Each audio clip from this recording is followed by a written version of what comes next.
সবাইকে টংটকে স্বাগতম। আহ, আজকে আমরা দ্বিতীয় দিন আরেকটি রেকর্ডিং করার সুযোগ পেয়ে ডক্টর আশফাক আনু ভাইকে নিয়ে আরেকবার চলে আসলাম এবং আমরা গত আলাপের সূত্র ধরেই আজকে আলাপ আবার এগিয়ে নিয়ে যাব আশা রাখছি। তো কিছু জিনিস যে কোনো আমাদের রেকর্ডিং এর শুরুতে আমাদের বলে রাখা জরুরি। তার মধ্যে একটি হচ্ছে যে আমাদের এখানে যত আলাপ হয়, প্রথমত প্রতিটা আলাপ, প্রতিটা মতামত, যেই ব্যক্তির মতামত, এটা সম্পূর্ণ সেই ব্যক্তির নিজস্ব এখতিয়ারের ব্যাপার। এটা আমাদের কোনো মতামত আমাদের এই প্ল্যাটফর্মের, আমাদের টংটকের সার্বিক মতবাদ না। আমাদের যত চিন্তা ভাবনা এবং মত যা কিছু আমাদের যে কোনো আয়োজনে প্রকাশিত হবে, এই সবগুলো আহ, আমাদের আহ, আহ, ব্যক্তির নিজস্ব উপলব্ধি, অভিজ্ঞতা, আমরা যেটাকে অ্যানিকডোটাল এক্সপেরিয়েন্স বলি, আমাদের নিজেদের জীবন থেকে বিভিন্ন অভিজ্ঞতার ভিত্তিতে হবে। পাবলিক ডোমেইনে প্রাপ্ত বিভিন্ন তথ্য, মানে যা কিছু মুক্তভাবে সবখানে ছড়িয়ে আছে, সেই তথ্যের ভিত্তিতে হবে। এবং তা সত্ত্বেও আমাদের যুক্তি প্রয়োগের ঘাটতি হতে পারে এবং আমাদের ভুল তথ্য বা তথ্য সবসময় স্মৃতিচারণে বিভ্রান্তি হতে পারে। এই যে কোনো কারণে আমাদের সার্বিক মতামত প্রকাশে কিছু ভুল থেকে থাকতে পারে। এই সবকিছু মেনে নিয়েই আমরা এই আয়োজনটা করি নিয়মিতভাবে। তো আমরা আশা করব যে কোনো দর্শক শ্রোতা যারা আমাদের ভিডিওগুলো নজরে আসবে, তারা যে কোনো ভুল বা অসামঞ্জস্যতা দেখলে, নিজস্ব মতামত থাকলে অবশ্যই সেটা আমাদের জানাবেন। এবং আমাদের সেই মতামতগুলোকে আমরা আমাদের পরবর্তী যে কোনো আলাপে প্রশ্ন আকারে বা নিছক মতটাকে বিশ্লেষণ করার জন্য হলো আমরা সেগুলো নিয়ে আসার চেষ্টা করব এবং আমরা আরো বেশি শুদ্ধ পরিশুদ্ধ হওয়ার চেষ্টা করতে পারি। আমরা নিজেদেরকে আরো আহ, এভাবেই অগ্রসর করতে পারি। তো এই হচ্ছে আমাদের আহ, শুরুতে আমার যা বলার ছিল। আমি নিজের পরিচয় আরেকবার দিচ্ছি, আমি মইনুল হক। এর বাইরেও আমি আহ, বিভিন্ন সময়ে এইখানে টংটকে আমার আহ, চেহারা আপনারা দেখেছেন, কিন্তু অনিবার্য কারণবশত আমি আজকের এবং গতকালের ভিডিওতে নিজেকে ঠিক সরাসরি উপস্থাপন করছি না। তবে চেহারা অভিব্যক্তি সহ অবশ্যই আমার অতিথি ডক্টর আশফাক আনুফ ভাইকে দেখবেন এবং তিনি গত আলাপে যেই সূত্রে যেখানে শেষ করেছিলেন, সেখান থেকে আজকের আলাপ আমরা আবার শুরু করব বলে আশা রাখতেছি। আনুফ ভাই, আসসালামু আলাইকুম। ওয়ালাইকুম সালাম ভাই, কেমন আছেন? এই তো ভাই, ভালো আছি। গতকাল ভাই আমরা আলাপ করতেছিলাম এই করিডোর নিয়ে। আমরা রাজনীতির অনেক প্রাসঙ্গিক ঘটনা নিয়ে আলাপ করার পরে আমরা করিডোর নিয়ে এক ধরনের আলাপ করছি। যে করিডোরটা, প্রথমে আমরা আলাপ করলাম যে করিডোর হইলে কি হবে, করিডোরটা যদি হয় সেই ক্ষেত্রে কি কি হতে পারে ভূরাজনৈতিক বাস্তবতায়, এবং ইন্টারনাল পলিটিক্সও সেটার কি হইতে পারে, সেটা একটা আলাপের আমরা চেষ্টা করছি। এবং আপনি বেশ কিছু কার্যকরণ দেখিয়েছিলেন যে করিডোর হওয়ার পেছনে যেই ব্যাপারগুলো কাজ করে তার মধ্যে খুব মৌলিক কিছু বিষয় আছে। যেমন ধরেন, যেই কারণে এটাকে সন্দেহের চোখে দেখতে হবে। এই এই সন্দেহের চোখে দেখার জন্য আপনি উল্লেখ করেছেন অবশ্যই যেইভাবে বর্তমান সরকারে, যিনি বর্তমানে রাষ্ট্র ক্ষমতায় আছেন, হ্যাঁ, তার এই পর্যায়ে আসার যে অতীত এবং বাস্তবতা, তিনি যেই বাস্তবতায় যেই ট্র্যাজেক্টরিতে এই পথে এই অবস্থায় এসছেন, সেটা একটা। এর বাইরে কিভাবে আমরা আলাপ করলাম যে এটা যদি একটা নির্বাচিত সরকারের চিন্তা ভাবনা থেকেও যদি এই ধরনের কাজ হতো, সেটাও যথেষ্ট সন্দেহের অবকাশ রাখে। হ্যাঁ, এছাড়া আরো বেশ কিছু দিক আপনি আলাপ করেছেন। আমি আশা করছি আপনি সেই আলাপটার একটা ছোট্ট সামারি আপনার নিজের মতো করে আরেকবার দিয়ে আমরা এরপর বাকি আলাপটা শুরু করব। Thank you Moin. প্রথমে আমি ক্ষমা চেয়ে নিচ্ছি গতকালকে একটু তাড়াহুড়ো করে চলে যাওয়ায়। আমার ব্যক্তিগত কিছু কাজের কারণে আমাকে উঠে যেতে হয়েছিল। আমাদের গতকালকের আলাপটা বেশ জমে ওঠার পর পর আমাকে চলে যেতে হয়, আসলে হচ্ছে আলাপের এক ধরনের রেশ যেটা কেটে যায়, সেই ঘটনাটা ঘটেছে। এবং আমি আজকে চেষ্টা করব অন্তত আজকের আলাপটা কন্টিনিউ করার আগে গতকালকের আলাপের একদম বেসিক কিছু ব্যাপার টাচ করতে। প্রথমত, গতকালকে আমরা যখন করিডোর রিলেটেড আলাপ শুরু করি তখন আমাদের কয়েকটা ইস্যু এসছে প্রথমে, যেমন কি কি ধরনের আউটকাম হতে পারে এই ধরনের একটা করিডোর, সেটা খুবই আম, অল্প অল্পের ওপরে হচ্ছে আমরা আলাপ করেছি, এবং পরবর্তীতে মূলত যেই ব্যাপারটা নিয়ে বিস্তারিত আলাপ করা হয়েছে সেটা হচ্ছে কেন এই করিডোর ইনিশিয়েটিভটাকে সন্দেহের চোখে দেখা উচিত। এবং সেই আলাপে যেই জিনিসটা খুব বিস্তারিতভাবে আমরা বোঝানোর চেষ্টা করেছি সেটা হচ্ছে গিয়ে যে গ্লোবালিস্ট ডিপ স্টেটের যে আম, অতীত কার্যকলাপ আমরা দেখেছি, এইসব কার্যকলাপের ভিত্তিতে আমরা চিলির একটা উদাহরণ এনেছি, যেখানে আমরা দেখেছি যে ইউএস ট্রেন্ড ইকোনমিস্টদেরকে ব্যবহার করে এক ধরনের মার্কেট ড্রিভেন ইকোনমি তৈরি করা একটা দেশের রাজনৈতিক অর্থনৈতিক খোল নলচে বদলে ফেলবার চেষ্টা করা। এবং এই চেষ্টাটা সফলভাবে করা হয়েছে সেনা শাসকদের হাত ধরে, এবং সেনা শাসকদের হাত ধরেই এই চিন্তাধারা এবং ব্যক্তিবর্গের উপস্থিতি এবং সেগুলোর বাড়বাড়ন্ত, এই জিনিসগুলো আমরা মোটামুটি গতকালকে আহ, আহ, আলাপ করার চেষ্টা করেছি চিলির উদাহরণ দিয়ে। এবং চিলির শিকাগো বয়েজ এর যে উদাহরণ, সেই উদাহরণের সূত্র ধরেই আমরা আলাপ করেছি আসলে মোহাম্মদ ইউনূসের ব্যাপারে। এবং পরবর্তীতে আমরা এটাও বলতে পারি যে ডক্টর খলিলুর রহমান বর্তমানে বাংলাদেশের যে জাতীয় নিরাপত্তা আহ, আম, উপদেষ্টা, এই নবনিযুক্ত ভদ্রলোক উনিও আসলে হচ্ছে ইউএস ট্রেন্ড ইকোনমিস্ট। সুতরাং আম, যে আলাপটা গতকালকে আমরা বলেছিলাম যে অ্যাবডাকটিভ রিজনিং যদি ফলো করি, যে if it looks like a ডাক, ওয়াক্স লাইক আ ডাক and কোয়াক্স like a duck, then it most probably is a duck. তো এই অ্যাবডাকটিভ রিজনিং থেকে আমরা যেটা বোঝার চেষ্টা করেছি যে যেই ট্র্যাজেক্টরিতে আমরা ডক্টর ইউনূসকে এগোতে দেখেছি, যে ট্র্যাজেক্টরির অংশ হিসেবে ডক্টর খলিলকে আমরা এই ধরনের প্রস্তাবনা দিতে দেখছি, এগুলো আসলে হচ্ছে এমনটাই মিলে যাচ্ছে গ্লোবালিস্ট ডিপ স্টেটের পূর্বতন কার্যকলাপের সাথে, যাতে করে এটা সন্দেহ না করাটাই বোকামি যে এখানে গ্লোবাল ডিপ স্টেটের খুব শক্ত আগ্রহ এবং স্বার্থের জায়গা আছে। এবং স্বার্থের প্রশ্নটা যখন আসে তখন একটা স্বাধীন রাষ্ট্রের স্বার্থ অনেক সময় অন্য আরেকটা স্বাধীন রাষ্ট্রের স্বার্থের সাথে ওভারল্যাপ করতে পারে, কিন্তু যখন সরাসরি সার্বভৌমত্বের হুমকি থাকার প্রসঙ্গ চলে আসছে আলাপে, তখন সেই ওভারল্যাপের প্রশ্নটা আসলে আর থাকে না, বরং সেখানে ওভারল্যাপের পরিবর্তে বৈপরীত্যের প্রশ্নটাই বড় হয়ে দেখা দেয়। এবার যেখানে মোটামুটি একটা বড় রাজনৈতিক অংশ বাংলাদেশের, মোটামুটি রাজনৈতিক এন্টিটি কল্পনা করলে মোটামুটি সবগুলো রাজনৈতিক এন্টিটি এটার ব্যাপারে সন্দেহ প্রকাশ করছে, এবং অপরপক্ষে আমরা দেখতে পাচ্ছি হচ্ছে অরাজনৈতিক ভাবে যারা এই মুহূর্তে রাষ্ট্র ক্ষমতার নিয়ন্ত্রণে আছেন, তারা এই ব্যাপারে অত্যন্ত আগ্রহ প্রকাশ করছেন। তো সেক্ষেত্রে এই ধরনের একটা ঐক্যমত্যের অভাব যেখানে আছে, সেখানে যখন আমরা দেখতে পাচ্ছি গ্লোবাল ডিপ স্টেটের স্বার্থ রক্ষা করবার চেষ্টা করা হচ্ছে, সেক্ষেত্রে এটা মোটামুটি নিশ্চিতভাবে বলা যায় যে এটা গ্লোবাল ডিপ স্টেটের স্বার্থ রক্ষা যতটা করবে, রাষ্ট্র হিসেবে বাংলাদেশের সার্বভৌম স্বার্থের রক্ষা ততটা করার ব্যাপারে আগ্রহী হবে না। বা আরো যদি একটু এগিয়ে গিয়ে বলিস, খুব সম্ভবত এটা বাংলাদেশকে রাষ্ট্র হিসেবে সার্বভৌমত্বের হুমকির মুখে ফেলবার সম্ভাবনা তৈরি করবে। এই সন্দেহের জায়গাটা বলে নিলাম, কারণ আমরা মূলত হচ্ছে কেন সন্দেহ করা উচিত এই ব্যাপারে আলাপ করেছি, যে যেই ব্যক্তিগুলো হচ্ছে এগুলোর সাথে জড়িত তাদের ব্যাপারে ডিটেল একটা আলাপের মাধ্যমে।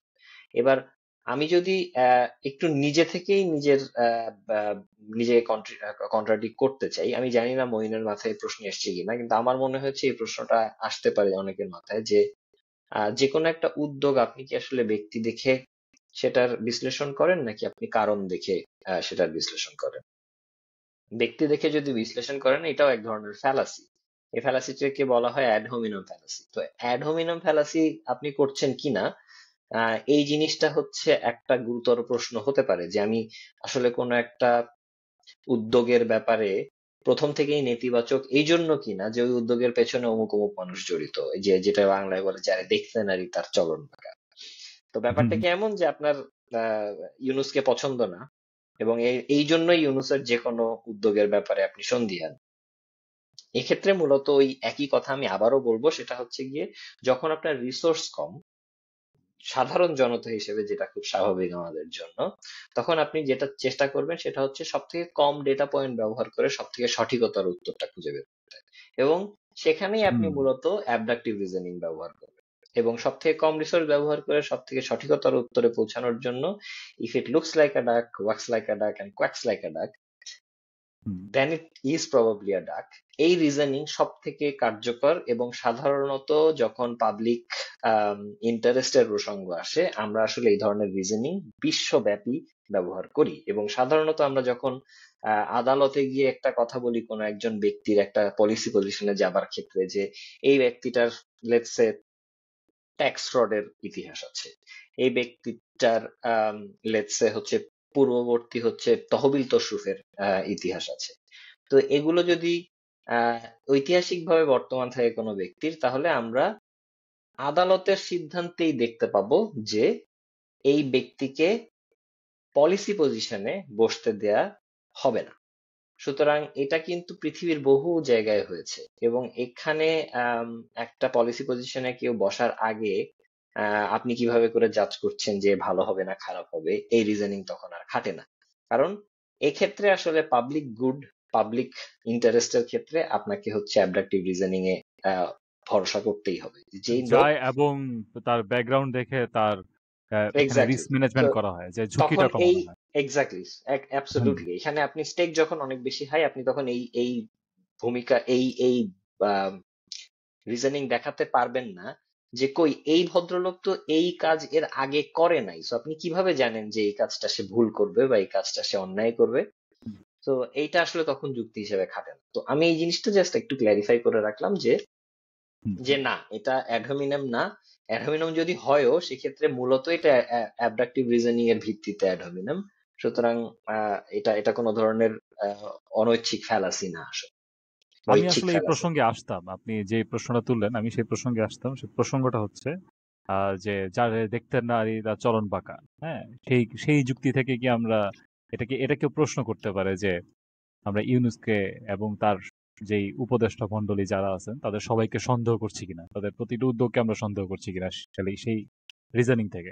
আপনি সেটা একটা উত্তর দিলেন যে হুম কিভাবে ন্যাশনাল পলিসির মতো গুরুত্বপূর্ণ বিষয়ে আহ, আগে থেকে সতর্ক থাকতে হয়, যে কোনো কে কোন মাধ্যম, কে কোন অতীত থেকে এসছেন সবকিছু বিবেচনা করে একজন হুম পলিসি মেকার হিসেবে তাকে জায়গা দেওয়া উচিত কিনা সেটা দেখতে হুম হয়। হুম আমি এইটার সূত্র ধরে এটার সাথে আপনি আরেকটা কথা বললেন, সেটাকে একটু জুড়ে আমি একটা কথা বলবো, প্রশ্ন করব আপনার কাছে। সেটা হচ্ছে আপনি বলছেন যে অরাজনৈতিকভাবে রাষ্ট্র ক্ষমতা দখল করে রেখেছে। আমার নিয়ন্ত্রণ প্রশ্ন করছে। বা আমি ওকে, দখল শব্দটা ব্যবহার করিনি। আচ্ছা দুঃখিত, আমি হয়তো আপনি মিসকোট করছি, নিয়ন্ত্রণ করছে অরাজনৈতিকভাবে। হুম।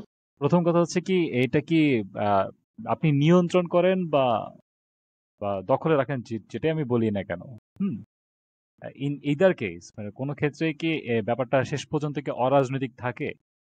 আপনি যেখানে বা যেই এটা এটা পলিসিগুলোর। একটা ভালো কথা বলেছেন। আসলে ব্যাপারটা ঠিক অরাজনৈতিক ভাবে না বলে আমার বলা ভালো হচ্ছে রাজনৈতিক প্রক্রিয়া বিহীন ভাবে। হুম তো আমরা যখন হচ্ছে একটা রাজনৈতিক প্রক্রিয়ার কথা বলি, হুম হুম। সাধারণত আমাদের আধুনিক সমাজে রাজনৈতিক প্রক্রিয়াটা হয় হচ্ছে গিয়ে কোন ধরনের একটা পার্লামেন্টারি অ্যাসেসমেন্ট অ্যাটাচমেন্ট থাকবে, আমাদের অন্ততপক্ষে সংবিধান কোন ধরনের স্বীকৃত একটা রাজনৈতিক প্রক্রিয়া, প্রক্রিয়া যেটা, হ্যাঁ। আমাদের সংবিধান স্বীকৃত রাজনৈতিক প্রক্রিয়ার বাইরেই বর্তমানে যারা পলিসি মেকিং আছেন তারা রয়েছেন। হুম। আচ্ছা, যেহেতু আপনি কথাটা মানে শব্দটা পরিবর্তন করলেন, তাইলে আমি এটার সূত্র ধরে আপনাকে তাহলে এই প্রশ্নটা করি। আহ, আমাদের এই মানে সংবিধান সিদ্ধ রাজনৈতিক প্রক্রিয়ার বাইরে যারা বর্তমানে পলিসি মেকিং এ আসছেন এবং যারা তাদের বিভিন্ন মানবিক করিডোর জাতীয় কর্মকাণ্ডে আহ, সন্দেহ সৃষ্টি করছেন, হুম, অনেকের মধ্যেই।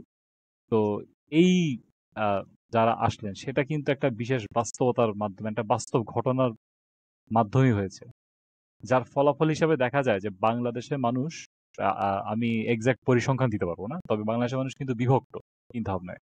হুম বাংলাদেশের মানুষের মধ্যে কিন্তু অনেক ধরনের বিভক্তি রয়েছে। হ্যাঁ, হুম যেমন ধরেন ক্ষমতা কেন্দ্রে কার থাকা উচিত এই ব্যাপারে বাংলাদেশের মানুষ ভালো মতোই বিভক্ত। হুম তো সেই ক্ষেত্রে আহ, এইটা কি বলা যায় কিনা যে আমাদের সংবিধান মানে কেউ যদি আপনাকে এই প্রশ্নটা করে, হুম, আমাদের সংবিধান স্বীকৃত রাজনৈতিক প্রক্রিয়াটাই ব্যাহত হয়েছে। আমাদের সংবিধান স্বীকৃত রাজনৈতিক প্রক্রিয়া চলমান থাকা অবস্থায় একটা গণ অভ্যুত্থান হইল। তারপরে বর্তমানে যারা আসলেন তারা ক্ষমতায় আসলেন, হ্যাঁ, এবং তাদের প্রতিটা উদ্যোগ এখন তারা যেই উদ্যোগই নেক না কেন, ঠিক আছে, এই জায়গায় আমাদের মূল যেখানে আমাদের জাতি হিসাবে ঐক্যমত্যের অভাবের কারণে এই ঘটনাটা ঘটলো, হুম, সেইটাই কি মানে অটোমেটিক্যালি একটা মানে অংশকে তাহলে তৈরি করে না দেশের মধ্যেই, যারা ইউনুস বা যারাই মানবিক করিডোর করুক বা না করুক, হ্যাঁ, তাদের এই ব্যাপারটার ব্যাপারে মানে এই প্রক্রিয়াটাকে তারা আর একটু দেখতে চাবে। মানে দেখতে চাবে বলতে আছে দেখি তারা কদ্দূর কি করে। হুম, হুম। তারা এই করিডোর সম্পর্কে কি হতে পারে না হতে পারে, হুম। হ্যাঁ, এটা সম্পর্কে আরো বিস্তারিত রূপরেখা দিক, আরেকটু সামনে আসুক। হুম। হ্যাঁ, বা যদি হয়েও থাকে, আমি আরেকটু যুক্ত হই, যদি হয়েও থাকে হুম। সেই ক্ষেত্রে যদি কোনো ভুল উদ্যোগ থাকে, হুম। সেখানে কি অনেক উদ্যোগের মধ্যে আংশিকভাবে এমন কিছু উদ্যোগ বা মানে মেকানিজম তৈরি করা সম্ভব যেটা আমাদেরকে কোনোভাবে বেনিফিট দিবে? এটা একটা খুব দারুণ প্রশ্ন করছেন। আম, আমি এটা নিয়ে গতকাল ছোট করে একটু বলা শুরু করেছিলাম, পরে মনে হলো যে অন্য জি, দিকে প্রসঙ্গটা চলে যেতে পারে। আজকে বড় বিরোধিতার করে প্রশ্ন বলেন যখন ভাই। আসছে বিরোধিতার প্রশ্ন যখন আসছে এই করিডোর রিলেটেড ইস্যুতে, আহ, ভিন্ন ভিন্ন রাজনৈতিক ফ্র্যাকশনের বিরোধিতার ভিন্ন ভিন্ন ডিগ্রি আমরা দেখতে পাচ্ছি। বিএনপির পক্ষ থেকে যখন আমরা কথাবার্তা বলতে দেখছি, তারা হচ্ছে একটা ভিন্ন ডিগ্রি মেনটেন করে এটার বিরোধিতা করছে। হুম, জামাত ইসলামীর এক ধরনের টোন আছে, তারা আরেকটা ডিগ্রিতে কথা বলছে। বাম দলগুলির অন্য রকমের একটা টোন আছে, আওয়ামী লীগের একেবারে অন্যরকম একটা টোন আছে। এই ভিন্ন ভিন্ন রাজনৈতিক ফ্র্যাকশন গুলি ভিন্ন ভিন্ন টোনে মোটামুটি বিরোধিতার জায়গাটাতে ঠিক আছে।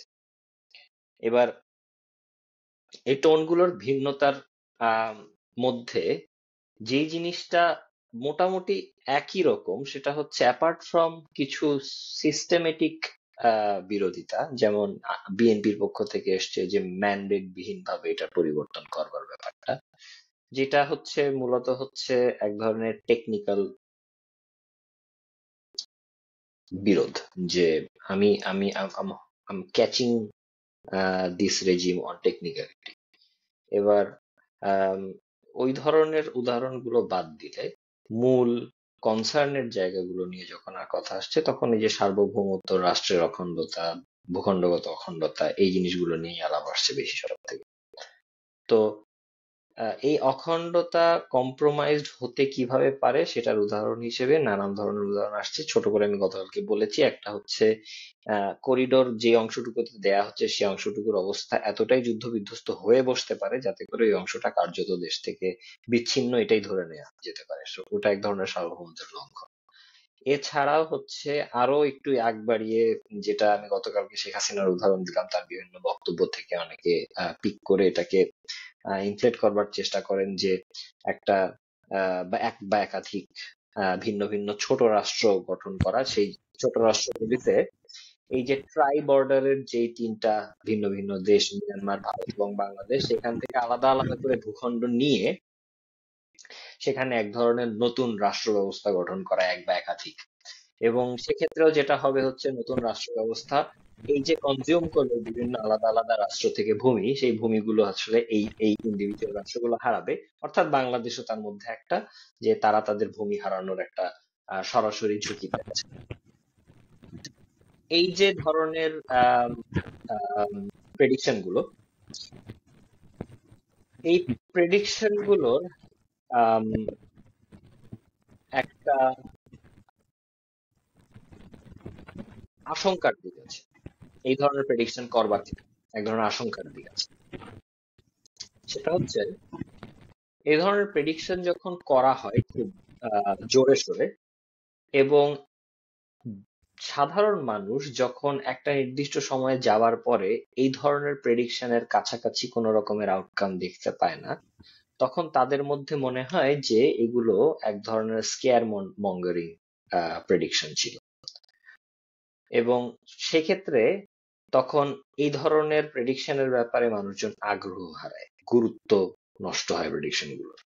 এবং পরবর্তীতে এটাকে ব্যবহার করে যারা আসলে হচ্ছে আম, একটা বড় ধরনের বিদেশি স্বার্থ রক্ষা করবার চেষ্টা করছে, তারা তখন হচ্ছে সেগুলো আরো আম, শক্তভাবে বা আরো ফার্মলি ইমপ্লিমেন্ট করবার চেষ্টা করে। যে ধরেন 6 মাসের ভেতরে এমন কোনো সম্ভাবনা বা এমন কোনো পরিস্থিতি তৈরি হলো না যাতে করে মনে হয় যে বাংলাদেশ থেকে টেকনাফ বিচ্ছিন্ন হয়ে যাবে বা বাংলাদেশ থেকে পার্বত্য চট্টগ্রাম বিচ্ছিন্ন হয়ে যাবে।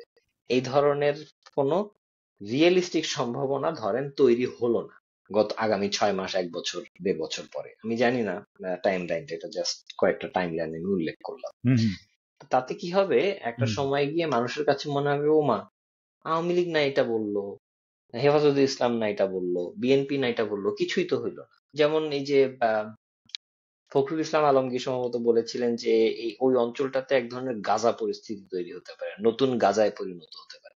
তো এই ধরনের এক্সট্রিম প্রেডিকশন গুলোর সমস্যার জায়গাটা হচ্ছে, এই ধরনের এক্সট্রিম প্রেডিকশন গুলো যদি একটা নির্দিষ্ট সময়ের মধ্যে কোনো রকমের ম্যানিফেস্টেশন দেখাতে না পারে, তখন এইটা মানুষের কাছে ওই ওই বাঘ আসছে রাখাল বালক, যে সেই মিথ্যাবাদী রাখাল বালকের গল্পের মতো।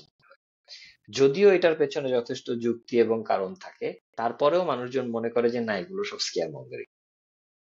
হুম এটা একটা বড় ঝুঁকির জায়গা। তো এই জন্য আমার মনে হয় যখন এই ধরনের প্রেডিকশন গুলো হ্যাঁ, আবার একই সাথে এটাও সত্যি যে রাজনৈতিক অক্ষগুলো থেকে যখন এই ধরনের প্রেডিকশন আসে, তখন তারা যে কোনো প্রেডিকশনের সব থেকে নেতিবাচক অংশটা তুলে ধরবার চেষ্টা করে তাদের পলিটিক্যাল মোবিলাইজেশনের জন্য। কারণ বড় মোবিলাইজেশনের জন্য আপনাকে এক্সট্রিম আউটকাম গুলো নিয়ে হচ্ছে বেশি আলাপ করতে হবে। তো ওইটাও এক ধরনের যুক্তির জায়গা। কিন্তু আমি যখন একজন ব্যক্তি মানুষ হিসেবে চিন্তা করি, তখন আমার কাছে মনে হয় যে একটা আউটকাম এক্সট্রিম হবে কি হবে না, এটা আসলে নির্ভর করে না এটা কত ফাস্ট হবে। যে আজকে অবশ্যই। বললাম কালকে এই ঘটনাটা হবে তা না, ঘটনাটা আস্তে আস্তে করে ওই জায়গাতে পৌঁছাতে পারে, এবং সেই আস্তে আস্তে টাইম লাইন 5 বছর হতে পারে, 10 বছর হতে পারে। সমস্যাটা হচ্ছে প্রক্রিয়া নিয়ে। যখন প্রক্রিয়াটা সমস্যাজনক, সেটা যে আউটকাম আনবে সে আউটকামটা এক ধরনের ইনএভিটেবল আউটকাম। মানে ব্যাপারটা হচ্ছে গিয়ে যে প্রক্রিয়াটা শুরু হয়ে যাওয়া মানে ওই আউটকামের দিকে আস্তে আস্তে করে ধাবিত হওয়া। এবার সেই আস্তে আস্তে করে অনেক আস্তে হতে পারে, হুম। সেই আস্তে আস্তে করার এটা 10-20 পরিবর্তে বছরে হতে পারে। হতে পারে আবার হুম, আবার 5 বছরের মাথায় হতে পারে, 5 মাসের মাথায় হতে পারে। হতে ঠিক পারে। আছে। কিন্তু এটার মানে এই না, যদি হচ্ছে 5 বছরের মাথায় বা 10 বছরের মাথায় হয়, তার মানে এই না যে এই প্রক্রিয়াটাতে কোনো ভুল ছিল না বা এই প্রক্রিয়াটা অন্যায় ছিল। প্রক্রিয়াটা ঠিক। অন্যায় এই জন্য কারণ হচ্ছে যুক্তি বলছে যে হুম প্রক্রিয়াটা হুম। অন্যায়। আচ্ছা, আমি তাহলে এখানে এই অন্যায় প্রক্রিয়ার কার্যকরণ আপনার আন্ডারস্ট্যান্ডিং এর সাথে আমার কিছু মানে বুঝকে মিলিয়ে একটা কথা বলি। আমার মনে হচ্ছে যে এক হচ্ছে যেভাবে এই সরকারের কি পার্সন গুলা, মূল ব্যক্তিরা, তাদের যে অতীত, তারা যেভাবে আসলেন। দুই হচ্ছে জনগণের কোনো ম্যান্ডেট, ইশতেহারের ছাড়া এইসব ঘটনাগুলো ঘটছে, মানবিক করিডোর বা ইত্যাদি। 3 নম্বর হচ্ছে আহ, এই মানে যারা রাষ্ট্র বর্তমানে নিয়ন্ত্রণ করছেন তাদের প্রক্রিয়াটা অরাজনৈতিক না, তবে এটা মানে বাংলাদেশের রাজনৈতিক সাংবিধানিক গতিবিধির বাইরে হচ্ছে। এর এই গতিপথের বাইরে থেকে একটা হচ্ছে, এটা হয়তো তার নিঃসন্দেহে সেটা তাহলে অন্য কারোর জন্য রাজনৈতিক প্রক্রিয়া, আমাদের জন্য সঠিক রাজনৈতিক প্রক্রিয়া না হলেও। আচ্ছা, এইটা এই কয়েকটা ব্যাপার আমরা বুঝলাম। এবং এখান থেকে আপনি বললেন যে এইগুলো এই কারণ এবং আরো নিজস্ব আপনি বেশ কিছু কারণ তুলেছেন, সবকিছু মিলে এই প্রক্রিয়ার শুরুটাই অন্যায় বা ভুল, আমাদের জন্য, আমার দৃষ্টিকোণ থেকে ভুল পথে। হুম। আচ্ছা, আহ, যদি আমি সেটা এই ভুল পথের প্রক্রিয়ার ফলে যে পরিণামগুলো আমরা ভোগ করব, সেটা 5 বছরে হতে পারে, হুম। এটা 10 বছর হতে পারে, 20 বছরে হতে পারে। হুম। হুম। এটা আমরা খুব জলদি হবে এটা বলতেও পারি না। আবার যদি আমরা বলি, আমাদের রাজনৈতিক শক্তিগুলো যদি বলে বসে যে এটা খুব জলদি এটা হতে যাচ্ছে, কিন্তু শেষ পর্যন্ত যদি ওটা অত জলদি না হয়, মানুষ সেখানে এক ধরনের প্রতারিত বোধ করে, তারা রাখাল বালকের মিথ্যা বাঘ আসার গল্পের মতো আহ, মানে ব্যাপারটা থেকে আসলে চোখ সরিয়ে ফেলে। চোখ হুম সরিয়ে ফেলে পরবর্তীতে অনিবার্য ক্ষতি আসলে তখন আর হুম ঠেকানোর উপায় থাকে না।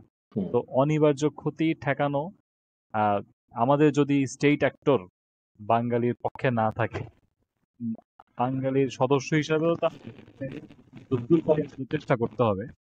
হ্যাঁ, যে আমাদের কি কি অনিবার্য ক্ষতি হইতে পারে সেটা ঠেকানোর জন্য বা মিনিমাইজ করার জন্য আমরা কি করতে পারি, সেই জায়গা থেকে যদি আমি চিন্তা করি, তাহলে কি আমাদের এই প্রক্রিয়াটা এবং বা করিডোরের বলতে বা এখন সব নতুন শব্দ আসলো যে মানবিক চ্যানেল, হ্যাঁ এই চ্যানেল বলতে এই ঘটনাবলীর মধ্যে আহ, কি কি প্রস্তাবনা কোন কোন পক্ষ থেকে আসছে বা কি কি রূপরেখা তারা নির্ধারণ করছে এই কাজটা করতে গিয়ে, আমাদের কি এই ব্যাপারগুলো কি একটু গভীরে বিশ্লেষণ করা জরুরি, যে অনিবার্য ক্ষতি আমরা কিভাবে ঠেকাবো রিয়েলিস্টিক পার্সপেক্টিভ থেকে।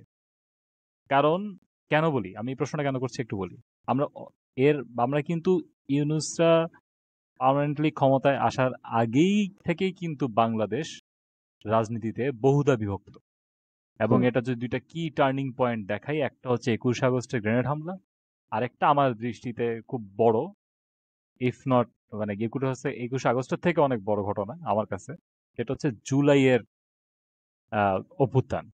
হ্যাঁ, হুম এই দুইটা মানে এই দুটো ঘটনা আমাদের বাংলাদেশের মানুষের বহুদা রাজনৈতিক বিভক্তি, হ্যাঁ ক্ষমতা কেন্দ্রে কিভাবে থাকবে, আমাদের ন্যাশনাল পলিসি কি হবে, হুম এই বহুদা বিভক্তিকে নির্দেশ করে। তো যেহেতু আমাদের এই বিভক্তি আছে, হুম তা সত্ত্বেও বাংলাদেশের মানুষ নিজের ভালো চাইবে, দেশের ভালো চাইবে, এবং চাইতে গিয়ে তারা অনিবার্য ক্ষতি থেকে আমাদের নিজেদেরকে বাঁচানোর চেষ্টা আমরা করব। হুম তা আমার কাছে সেক্ষেত্রে আপনাকে এই বাস্তবতা আমি ব্যাখ্যা করলাম এবং দুইটা প্রশ্ন করি, একটা হচ্ছে অনিবার্য ক্ষতি আমরা কিভাবে ঠেকাবো, আর আরেকটা হচ্ছে সেটার প্রিরিকুইজিট কোশ্চেন, সেটা হচ্ছে অনিবার্য ক্ষতিটা আমরা বুঝবো কি করে, আমাদেরকে এই পুরো প্রক্রিয়াটাকে বিশ্লেষণ করা উচিত বা এটা ডিটেইল জানা উচিত।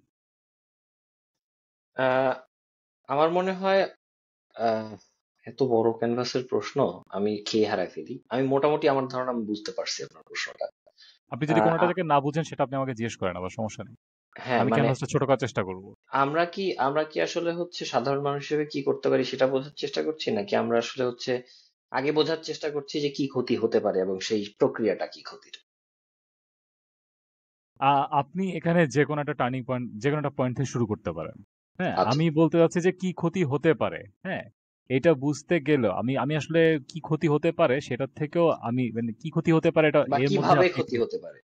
হ্যাঁ কিভাবে ক্ষতি হতে পারে এর মধ্যে আপনি এক ধরনের আলাপ করছেন, আপনি হয়তো এটাতে আরো অ্যাড করবেন, কিন্তু আমি আসলে এর থেকে বেশি যেটা জানতে চাচ্ছি সেটা হচ্ছে আহ এই যে অনিবার্য ক্ষতি যেটা হতে যাচ্ছে ভুল প্রক্রিয়ার মাধ্যমে, অনিবার্য ক্ষতিটা ঠেকাতে হলে এখন কারা ঠেকাবে? বাংলাদেশের মানুষদের মধ্য থাকাই বিভিন্ন বর্গের রাজনৈতিক অ্যাক্টিভিস্ট, হুম হুম হুম যে চায় না আমাদের জাতির স্বার্থের এবং দেশের ক্ষতি হোক, হুম হুম হুম তাদের কি করণীয়? তাদের করণীয় পুরো বুঝতে গেলেও কি এই ইউ এই করিডোর বা চ্যানেল প্রক্রিয়াটা কি কিভাবে হচ্ছে সেই বিশ্লেষণে যাওয়া জরুরি? হুম এইটা হচ্ছে আমার প্রথম প্রশ্ন। রাইট। আমি পরে ক্যানভাসটায় পরে আসি, যেহেতু বেশি বড় হয়ে যাচ্ছে। আচ্ছা। আহ, আমি একটু আপনার প্রশ্নটা আমি বুঝতে পারছি। ক্ষতিটা ঠেকানোর থেকে আমার মনে হয় আমি চিন্তা করি যে ভবিষ্যৎ যারা রাজনৈতিক প্রক্রিয়াতে রাষ্ট্র ক্ষমতায় আসতে যাচ্ছেন, যদি আসেন, হুম, এই ধরনের একটা প্রক্রিয়া শুরু হলে সেই প্রক্রিয়াটা নতুন যেই সেট অফ পলিসি মেকার্স আমরা পাবো তাদের জন্য কিভাবে করে জীবনটাকে আরো ডিফিকাল্ট করে তুলবে, এটা নিয়ে আলাপ করলে আমার মনে হয় হচ্ছে গিয়ে মোটামুটি ওভারঅল কিভাবে করে হচ্ছে এটা রাজনৈতিক প্রক্রিয়াকে হচ্ছে ক্ষতিগ্রস্ত করতে পারে। শুধুমাত্র হচ্ছে রাষ্ট্রীয় সার্বভৌমত্বের ক্ষেত্রে না, একেবারে গোটা রাজনৈতিক প্রক্রিয়াটাকেই।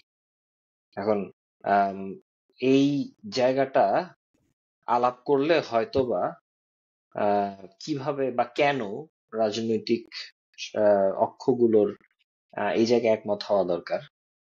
এই এক ধরনের ঐক্যমত আমরা অলরেডি দেখতে পাচ্ছি, কিন্তু আরো শক্তভাবে একমত হওয়া দরকার। কেন? এবং শুধুমাত্র একমত হওয়া না, কাজ করা দরকার এই ভিত্তিতে। এই জিনিসটা আমার মনে হয় তাহলে কিছুটা হলেও ইম্পর্টেন্স পাবে।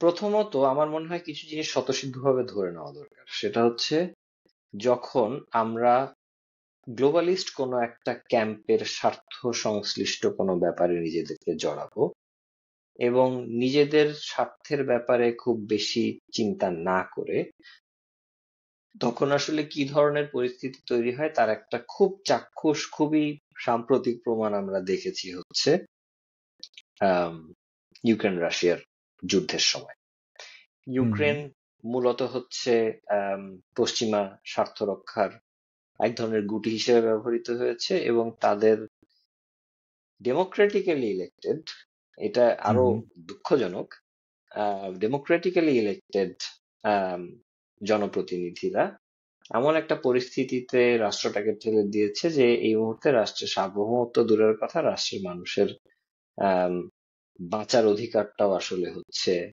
খর্বিত। এবার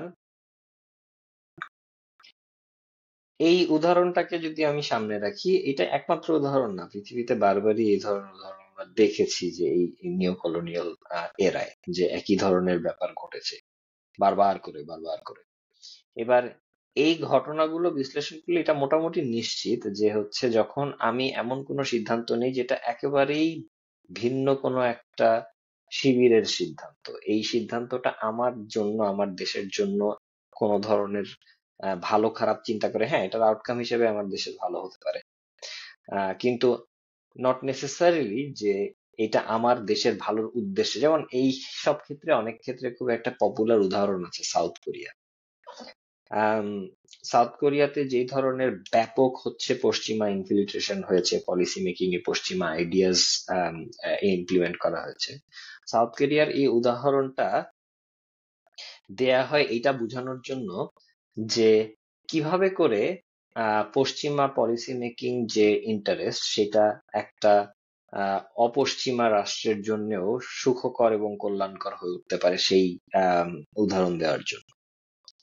এবার এখানে একটা ব্যাপার বোঝা খুব জরুরি, যে কিছু ক্ষেত্রে যারা সহযোগিতা করছে তাদের নিজস্ব কিছু ম্যান্ডেট থাকে, তাদের নিজস্ব কিছু এজেন্ডা থাকে।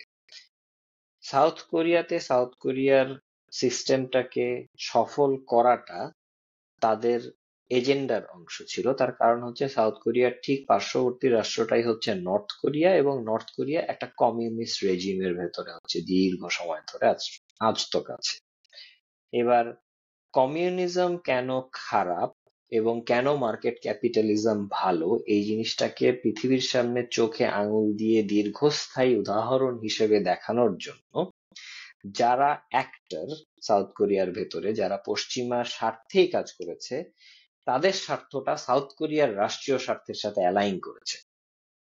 অর্থাৎ সাউথ কোরিয়ার রাষ্ট্র যদি হচ্ছে একটা নন কমিউনিস্ট ওপেন মার্কেট ইকোনমিক রিফর্মের মাধ্যমে শক্তিশালী শক্ত রাষ্ট্র হিসেবে দাঁড়ায়, তাহলে সেটা সরাসরি তার পার্শ্ববর্তী নর্থ কোরিয়ান যে কমিউনিস্ট আগ্রাসন, সেটাকে আহ, জনগণের ভেতর থেকে ফাইট করবার জন্য একটা শক্তি যোগাবে, যেটা ওভারঅল নিওলিবারাল সাইডটাকে, ওভারঅল ক্যাপিটালিস্ট সাইডটাকে এক ধরনের শক্তি যোগান দিবে। এবার সাউথ কোরিয়ার সিচুয়েশন কিন্তু বাংলাদেশ বা ইউক্রেনের না, এবং যার ফলে আমরা দেখেছি ঠিক যেই মুহূর্তে পশ্চিমা আহ শক্তিগুলোর কাছে, অন্তত ইউক্রেনের ব্যাপারটা আমরা তো একদম চাক্ষুষ দেখতে পাচ্ছি, যে ঠিক যেই মুহূর্তে পশ্চিমা শক্তিগুলো মনে করেছে যে এটা তাদের জন্য টু মাচ হয়ে যাচ্ছে, ঠিক সেই মুহূর্তে তারা পিছ টান দিয়েছে, কারণ স্টেকটা আসলে তাদের অতটাও হাই না। কিছু কিছু ক্ষেত্রে আপনি কোনো একটা ব্যাপারে আপনি নিজেকে জড়ান দুটো উদ্দেশ্য থেকে, একটা হচ্ছে যখন আপনার অস্তিত্বের সংকট, আর যখন আপনার স্বার্থের প্রশ্ন। ঠিক আছে? এবার স্বার্থের প্রশ্নে আপনি খুব সহজে পিছু টান দিতে পারেন, অস্তিত্বের সংকটে আপনি পারেন। সাউথ কোরিয়াতে নিওলিবারাল শিবিরের অস্তিত্বের সংকট ছিল, এই কারণে তারা পিছু টান দিতে চাইলেও পারেন। এবং এটা তাদের জন্য খুবই সেলফ ডিস্ট্রাকটিভ হতো। অন্যদিকে ইউক্রেনে কিন্তু খুব সহজেই তারা পিচ টান দিয়েছে এবং মোটামুটি হচ্ছে আমরা এখন দেখছি যে একরকম প্রায় আর্ম টুইস্ট করে ইউক্রেনের কাছ থেকে তাদের আম, আহ, জ্বালানি সম্পদ এবং হচ্ছে যেসব খনিজ আছে সেসব এক্সট্রাকশনের ব্যাপারে চুক্তি টুক্তি করিয়ে নেওয়া হচ্ছে। তো এই ব্যাপারগুলো হচ্ছে একদম চাক্ষুষ বুঝতে হবে যে কোনো একটা জায়গায় কোনো একটা ব্যাপার কাজ করেছে, তার মানে এই না যে এটা বাই ডিফল্ট ভালো। বুঝতে হবে যে যাদের কারণে কাজ করেছে তাদের মোটিভ কি ছিল, তাদের উদ্দেশ্য কি ছিল, এজেন্ডা কি ছিল, সেটার সাথে আমার ব্যক্তিগত, আমার জাতীয়, আমার রাষ্ট্রীয় এজেন্ডা গুলো ওভারল্যাপ করছে কিনা। যদি না করে তাহলে গুড পসিবিলিটিস আমি যদি অন্য কারো স্বার্থকে সামনে রেখে কাজ করি, তাহলে যেই মুহূর্তে সেই স্বার্থটা টু এক্সপেন্সিভ হিসেবে প্রমাণিত হবে, সেই মুহূর্তে যার স্বার্থ আমি দেখছি তার কাছেও এটার আর গুরুত্ব থাকবে না। আমি আমার ভূখণ্ড ছেড়ে চলে যেতে পারবো না, কিন্তু যারা বহিরাগত তারা তাদের সেই ভূখণ্ড ছেড়ে খুব সহজেই চলে যেতে পারবে, কারণ বাই ডিফল্ট তারা বহিরাগত। তো আম, এই ব্যাপারটা বোঝা দরকার। সো এটা এটা খুব স্পেসিফিক্যালি বোঝা দরকার যে স্বতঃসিদ্ধ কিছু শর্ত বললাম না মেনে নিতে হবে এই আলাপগুলোর ক্ষেত্রে। সেটা হচ্ছে যে এই ধরনের প্রস্তাবনা যখন ডেমোক্রেট গ্লোবালিস্ট গ্রুপের কাছ থেকে আসে, এটা পুরোপুরি তাদের স্বার্থে। এবং যখন অস্তিত্বের সংকট না, এটা কিন্তু তাদের অস্তিত্বের সংকটের প্রশ্ন না, এটা তাদের স্বার্থের প্রশ্ন, এটা তাদের সম্প্রসারণের প্রশ্ন। এবার এই স্বার্থ এবং সম্প্রসারণের প্রশ্নে যখন তারা দেখবে হচ্ছে গিয়ে এটা টু এক্সপেন্সিভ হয়ে যাচ্ছে, টু ডিফিকাল্ট হয়ে যাচ্ছে, তারা যে কোনো মুহূর্তেই এই জায়গাতে সকল রকমের হচ্ছে ইনভলভমেন্ট ফেলে চলে যেতে পারবে। আফগানিস্তানেও আমরা সেই একই জিনিস দেখতে পেয়েছি। সুতরাং ওইটা মাথায় রাখতে হবে স্বতঃসিদ্ধ ভাবে যে অন্য রাষ্ট্রের বা অন্য কোনো হচ্ছে ইন্টারেস্ট গ্রুপের ইন্টারেস্টকে সামনে রেখে আমি আমার রাষ্ট্রীয় ইন্টারেস্ট উদ্ধার করে নেব, এই ধরনের অলীক কল্পনা থেকে বেরোতে হবে। এটা করা যাবে না, এটা করা এটা এটা কেউ করে না। যারা করে তারা হচ্ছে এই ইয়ের মতো পরিস্থিতিতে পড়ে, আম, আহ, ইউক্রেনের মতো ইউক্রেন বা পরিস্থিতিতে পড়ে। হুম হুম।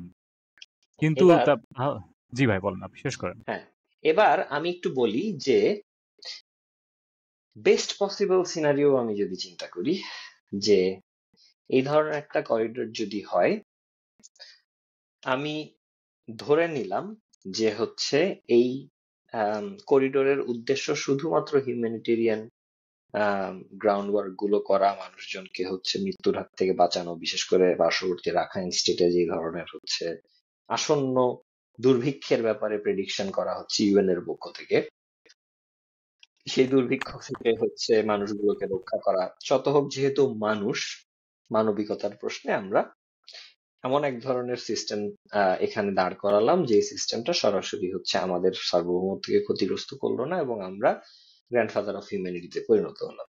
এটা best possible scenario for us. এবার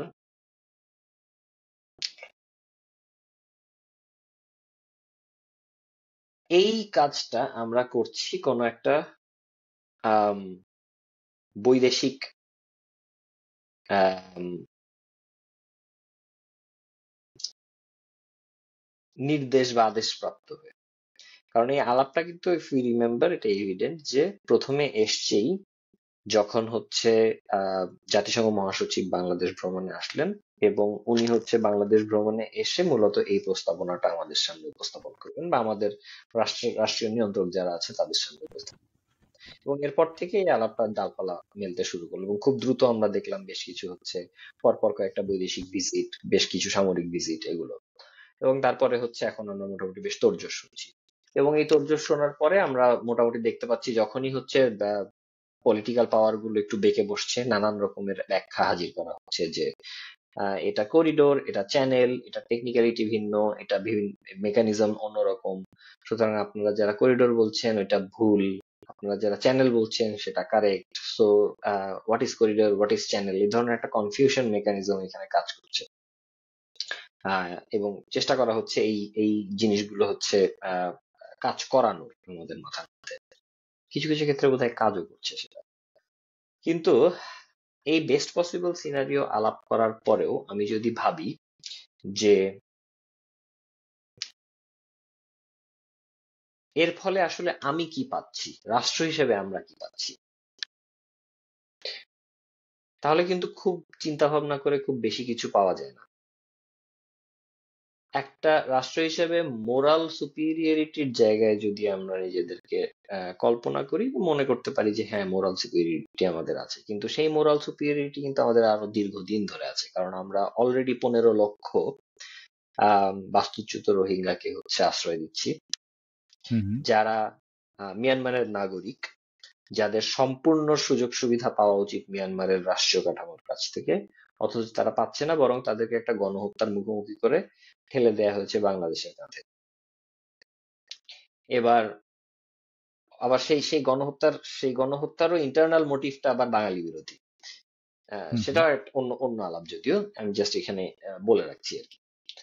তো এবার আম, এই যে মোরাল সুপিরিয়রিটির জায়গাটা, এটা কিন্তু রাষ্ট্র বাংলাদেশ দীর্ঘদিন ধরে উপভোগ করছে, ঠিক আছে, কিন্তু এটা আমাদের জন্য এমন কিছু প্র্যাকটিক্যাল ইমপ্লিকেশন তৈরি করেছে, যেগুলো আমরা এখনো রূপরেখা করতে পারছি না এত বছর পরে এসে। কারণ রিসোর্সের কমতি, আহ, ওই ক্যাম্প এরিয়া গুলোতে আইন শৃঙ্খলার অবনতি, সেখানে হচ্ছে ফরেন এইডের যে একটা ব্যাপার ছিল, সেখানে এক ধরনের টানাপোড়েন ইন্টারন্যাশনাল রাজনীতির কারণে। সুতরাং এই জিনিসগুলো আমাদের পক্ষে একটা দীর্ঘ সময় ধরে সাস্টেইন করাটা এখন পসিবল হয়ে উঠছে না। সুতরাং আমরা যদি হচ্ছে কোনো এমিকেবল সলিউশন চাই, সেক্ষেত্রে আমাদেরকে এমন কিছু করতে হবে যেটা শুধুমাত্র আমাদের মোরাল সুপিরিয়রিটি দেবে না, যেখানে আমাদের স্ট্র্যাটেজিক সুপিরিয়রিটি থাকবে। এমন কোন একটা পরিস্থিতি আমরা তৈরি করতে পারবো, যাতে করে আমাদের এই রিয়েল লাইফ ইমপ্লিকেশন গুলো থেকে আমরা বেরোতে পারি। মজার ব্যাপারটা হচ্ছে, এখনকার যারা রাষ্ট্রীয় নিয়ন্ত্রক, তারা কিন্তু খুব ইন্টারেস্টিংলি এই করিডোরের আলাপটার সাথে প্রথম দিকে ইনিশিয়ালি জুড়ে দিয়েছেন রোহিঙ্গা রিপ্যাট্রিয়েশনের ব্যাপারটাকে। অর্থাৎ তাদের প্রত্যাবর্তনের সাথে সামহাও তারা দেখানোর চেষ্টা করছেন যে করিডোরটা কোনো একভাবে যুক্ত। কিন্তু রোহিঙ্গা রিপ্যাট্রিয়েশনের ব্যাপারটা তো আসলে ঠিক আম, মানে হিউম্যানিটেরিয়ান গ্রাউন্ডে দেখার মতো আর অবস্থায় নাই। কারণ হিউম্যানিটেরিয়ান গ্রাউন্ডে যেটুকু দেখা, সেটুকু আমরা দীর্ঘ সময় ধরে দেখছি, এবং এত সময় দেখার পরেও অপর পক্ষ যাদেরকে হচ্ছে যাদের মূল দায় আসলে এদের রিপ্যাট্রিয়েট করার ব্যাপারে, তাদের কোনো রকমের আগ্রহ নেই। এবং সেই অপর পক্ষ বলতে শুধুমাত্র তাতমাডাও বা শুধুমাত্র হচ্ছে মিয়ানমার জান্তার কথা বলছি না আমি। সেই অপর পক্ষ বলতে আমি বুঝাচ্ছি রাখাইন স্টেটের এখনকার নিয়ন্ত্রক যারা আরাকান আর্মি, তাদের কথা। সুতরাং আমরা যেটা দেখছি সেটা হচ্ছে, প্রশ্নটা কিন্তু শুধুমাত্র আপনি মোরাল সুপিরিয়রিটি থাকলেন কিনা তা না। প্রশ্নটা হচ্ছে আহ, আপনাকে আসলে স্ট্র্যাটেজিক্যালি মুভ করতে হবে এই ধরনের কোনো একটা ইস্যুকে সলভ করার জন্য। হ্যাঁ, এবার আপনি দেখাচ্ছেন যে এটা একটা হিউম্যানিটেরিয়ান গ্রাউন্ডে আপনি করিডোর দিচ্ছেন, কিন্তু আবার এটা বলার চেষ্টা করছেন যে এইটার মাধ্যমে আপনি কোনো একটা স্ট্র্যাটেজিক আপার হ্যান্ড পাবেন। এই দুটো আসলে গল্প একসাথে মিলছে না। অর্থাৎ আপনি বোঝাতে চাচ্ছেন যে এটা আসলে একটা কোভার্ট অপারেশন, আপনার পক্ষ থেকে হোক আর জাতিসংঘের পক্ষ থেকে হোক। আমি কি এইটুকু এইটুকু অংশ পরিষ্কারভাবে বুঝাতে পারছি, মঈন? জি, আমি এইটুকু অংশ পরিষ্কার আচ্ছা, বুঝতে পেরেছি। জি, আপনি কন্টিনিউ অর্থাৎ করলে আমি আসলে কিছু কথা বলবো। হ্যাঁ, হুম, অর্থাৎ আপনি বলছেন বেস্ট পসিবল সিনারিও হতে পারে যে এটা এক ধরনের হিউম্যানিটেরিয়ান গ্রাউন্ডে দেয়া করিডোর মানুষজনকে বাঁচানোর জন্য। কিন্তু হুম, আপনি কিছুদিন আগে কিন্তু বলেছেন যে এই রোজার ঈদ আপনারা আহ আপনাদের নিজেদের দেশে গিয়ে করতে পারেন, না পারেন পরবর্তী রোজার ঈদ আপনারা ঠিকই নিজেদের দেশে গিয়ে করবেন। হুম, হুম, অর্থাৎ করিডোরের আলাপটাকে আপনি যখন হচ্ছে এই ধরনের একটা স্ট্র্যাটেজিক ডিসিশন মেকিং এর আলাপের সাথে জুড়ে দিচ্ছেন, আবার দাবি করছেন করিডোরটা শুধুমাত্র হিউম্যানিটেরিয়ান, তখন কিন্তু আপনার কথা একটা আরেকটাকে সাপোর্ট করছে না। অর্থাৎ আপনি আসলে অলরেডি বলেই ফেলেছেন যে আপনার করিডোরটা হচ্ছে সাম কাইন্ড অফ কোভার্ট অপারেশন, যেটার মাধ্যমে আপনি এক ধরনের স্ট্র্যাটেজিক সুপিরিয়রিটি অর্জন করার চেষ্টা করছেন। আম, এটা হচ্ছে ইনিশিয়াল যে অর্থাৎ বেস্ট পসিবল সিনারিও চিন্তা করে আপনি যে আগাবেন, সে আগানোর উপায় আসলে নেই। ওই উপায়টা আপনি নিজে প্রথম বন্ধ করে দিয়ে এসেছেন। অর্থাৎ this is not humanitarian at all. এইবার প্রশ্ন আছে, আচ্ছা তাহলে স্ট্র্যাটেজিক সুপিরিয়রিটি যদি আমি অর্জন করতে চাই অপরপক্ষের উপরে, সেটা কিভাবে সম্ভব? এতদিন ধরে হচ্ছে আমরা একটা বেশ দীর্ঘ সময় ধরে হচ্ছে একটা অ্যাপারেন্ট পলিটিক্যাল স্টেবিলিটির মধ্যে থাকার পরেও যে স্ট্র্যাটেজিক অ্যাডভান্টেজ আমরা নিতে পারি নাই, সেটা আমরা কিভাবে করে খুব অতটা স্টেবল না এই ধরনের একটা গভর্নমেন্টের আন্ডারে কিভাবে আমরা অ্যাচিভ করব? এটা একটা ভ্যালিড প্রশ্ন এবং আমার মনে হয় এখন পর্যন্ত এটার খুব শক্ত কোনো উত্তর কেউ দিতে পারে নাই। এবার যখন আমরা করিডোর রিলেটেড আলাপ করছি এবং এটাকে এক ধরনের উপায় হিসেবে মনে করছি, ধরে নিলাম হিউম্যানিটেরিয়ান করিডোরটা আমরা দিচ্ছি সেই স্ট্র্যাটেজিক নেসেসিটিটাকে সামহাও ফুলফিল করবার জন্য, এবং আমাদেরকে সহায়তা করছে গ্লোবালিস্ট ডেমোক্রেট লবিটা।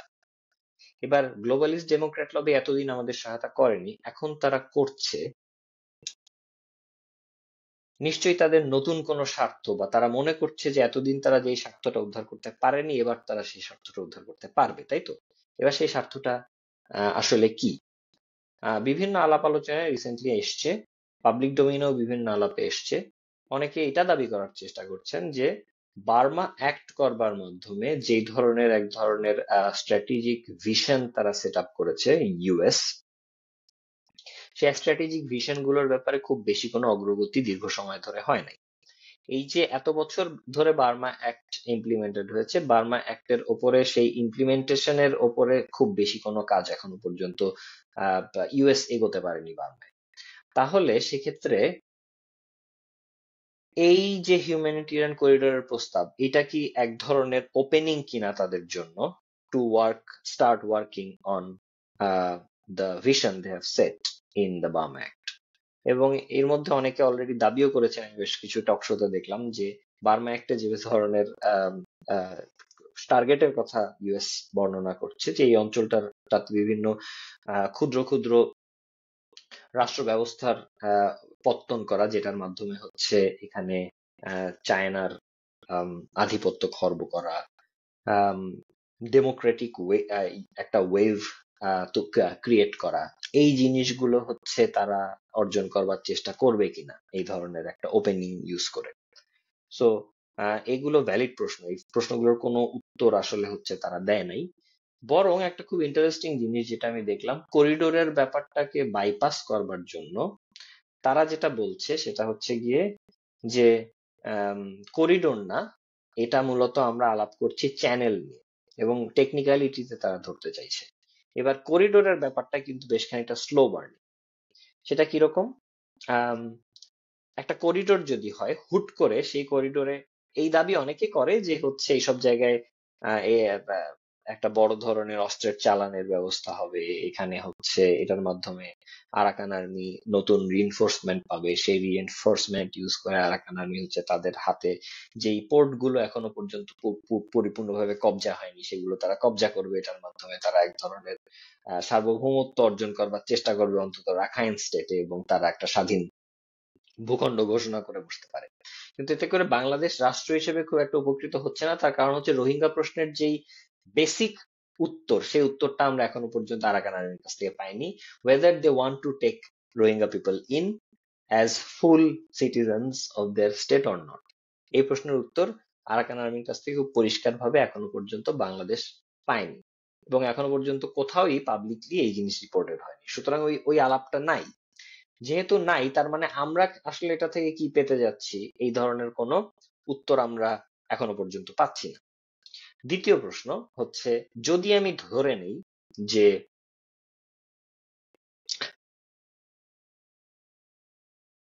এই ধরনের ড্রাস্টিক একটা পরিবর্তন কে রিইনফোর্স করবে এই করিডোরটা, ঠিক আছে, তাহলে এটা খুব দ্রুত হবে, এবং এটা খুব দ্রুত কোনো একটা আউটকাম আমরা দেখতে পাবো। যেই সম্ভাবনার কথাগুলো বিভিন্ন পলিটিক্যাল এক্সিস থেকে আমরা দেখতে পাচ্ছি এই মুহূর্তে বাংলাদেশের, যে বাংলাদেশ অমুক জায়গায় রাষ্ট্র হারাবে, তমুক জায়গায় ভূমি হারাবে, এখানে সার্বভৌমত্বের আহ, আহ, ক্ষতির সম্মুখীন হবে। আমি যেটা বলি যে সাধারণত এই ধরনের ড্রাস্টিক মেজারগুলি চিন্তা করা হয় একটা সাস্টেনেবিলিটিকে মাথায় রেখে, অন্তত একটা ন্যূনতম সাস্টেনেবিলিটিকে মাথায় রেখে। আমার ব্যক্তিগত অনুমান, এটা কিন্তু আমার অনুমান, যে সাধারণত এই ধরনের করিডোর যখন দেয়া হবে বা দেয়ার পসিবিলিটি চিন্তা ভাবনা করা হবে, যারা ইভেন পশ্চিমা স্বার্থ রক্ষার উদ্দেশ্যেও দিচ্ছে, তারাও এই জিনিসটাকে এমন একটা মোড়কে দেওয়ার চেষ্টা করবে যাতে এটা আরেকটু স্লো বার্নিং হয়, আরেকটু ধীরে সুস্থে এগোয়।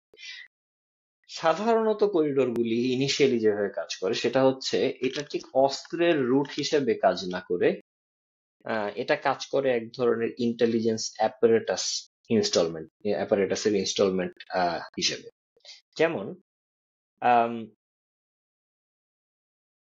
সিআই এর নিজস্ব কিছু পাবলিকেশন আছে যেগুলো তারা ডিক্লাসিফাই করেছে। সেখানে কিছু আর্টিকেলে তারা নিজেরাই বলার চেষ্টা করছে যে কোনো একটা গভর্নমেন্ট অফিসে, ইউএস এর কোনো একটা গভর্নমেন্ট অফিসে কারা সিআই এর স্পুক, এটা খুঁজে বের করার কিছু টোটকা আছে। অর্থাৎ বিভিন্ন জায়গায় বলা হয় যে বিভিন্ন রাষ্ট্রের যে মার্কিন দূতাবাসে, সেখানে আপ টু 75% পর্যন্ত এমপ্লয়িজ দূতাবাসের, তারা সরাসরি হচ্ছে গভর্নমেন্ট এমপ্লয়ি না হয়ে, মানে ফরেন সার্ভিসের এমপ্লয়ি না হয়ে সিক্রেট সার্ভিসের এমপ্লয়ি হয়। কিছু কিছু রাষ্ট্রে, যেসব রাষ্ট্রে হচ্ছে আমেরিকান ইন্টারেস্ট খুব শক্ত এবং স্টেক অনেক হাই। সুতরাং আপনি বোঝেন, একটা অফিসে যদি 100 জন থাকে, তার মধ্যে 75 জন আসলে ঠিক পররাষ্ট্র ক্যাডারের মানুষ না, তারা আসলে হচ্ছে সিক্রেট সার্ভিসের মানুষ। তারা হুম, কোনো একটা পররাষ্ট্র হচ্ছে ক্যাডারের পোস্ট নিয়ে হচ্ছে সেখানে পোস্টে। এবং এই একই ধরনের জিনিস কিন্তু আমরা দেখি বিভিন্ন ফরেন এইড এজেন্সিগুলির ক্ষেত্রে। এই এইড এজেন্সিগুলির হুম, ভেতরেও একটা বড় অংশ আসলে সিক্রেট সার্ভিসের মানুষ। এবার হিউম্যানিটেরিয়ান করিডোর তৈরি করা মানে সেখানে আপনি এইড এজেন্সিগুলিকে এক ধরনের আসা যাওয়ার অনুমতি দিচ্ছেন। এবং যদিও আমরা এখনো জানি না কন্ডিশন গুলি কি, কিন্তু সারা পৃথিবীর যেসব বাস্তবতা আমরা দেখি তাতে মোটামুটি এই ধরনেরই হয় যে, সেখানে ধরেন এখন তো আর ইউএস এইড নেই, সেখানে ধরেন ইন্টারন্যাশনাল রেড ক্রসের একটা অফিস হলো বা একটা ক্যাম্প হলো, সেখানে ধরেন এমএসএফ এর একটা ক্যাম্প হলো, সেখানে ধরেন অন্যান্য ফরেন এইড অক্সফামের একটা ক্যাম্প হলো।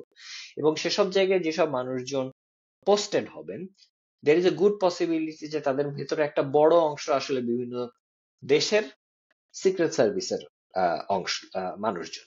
এবং তারা মূলত এখানে ইনস্টল হবেন, তারা এক ধরনের অবারিত সুযোগ পাবেন তাদের ক্রস বর্ডার ট্রান্সপোর্টেশনের জন্য।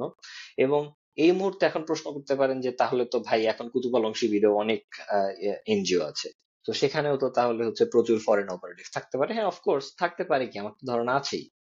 তাহলে সেক্ষেত্রে আহ এটা আলাদা করে আর কি নতুন ইয়ে তৈরি করবে? আবার একই সাথে অনেক আরেক ভাবে প্রশ্ন আসতে পারে যে, ধরেন ফরেন এইড ওয়ার্কার ওয়ার্কার তো হচ্ছে ওইদিকে চীন স্টেটে আছে, রাখাইন স্টেটে আছে, কাচিনে আছে, তো এরা কেন তাহলে ইয়ে না, ওর নাম কি, আলাদাভাবে আহ একটা রিস্ক না?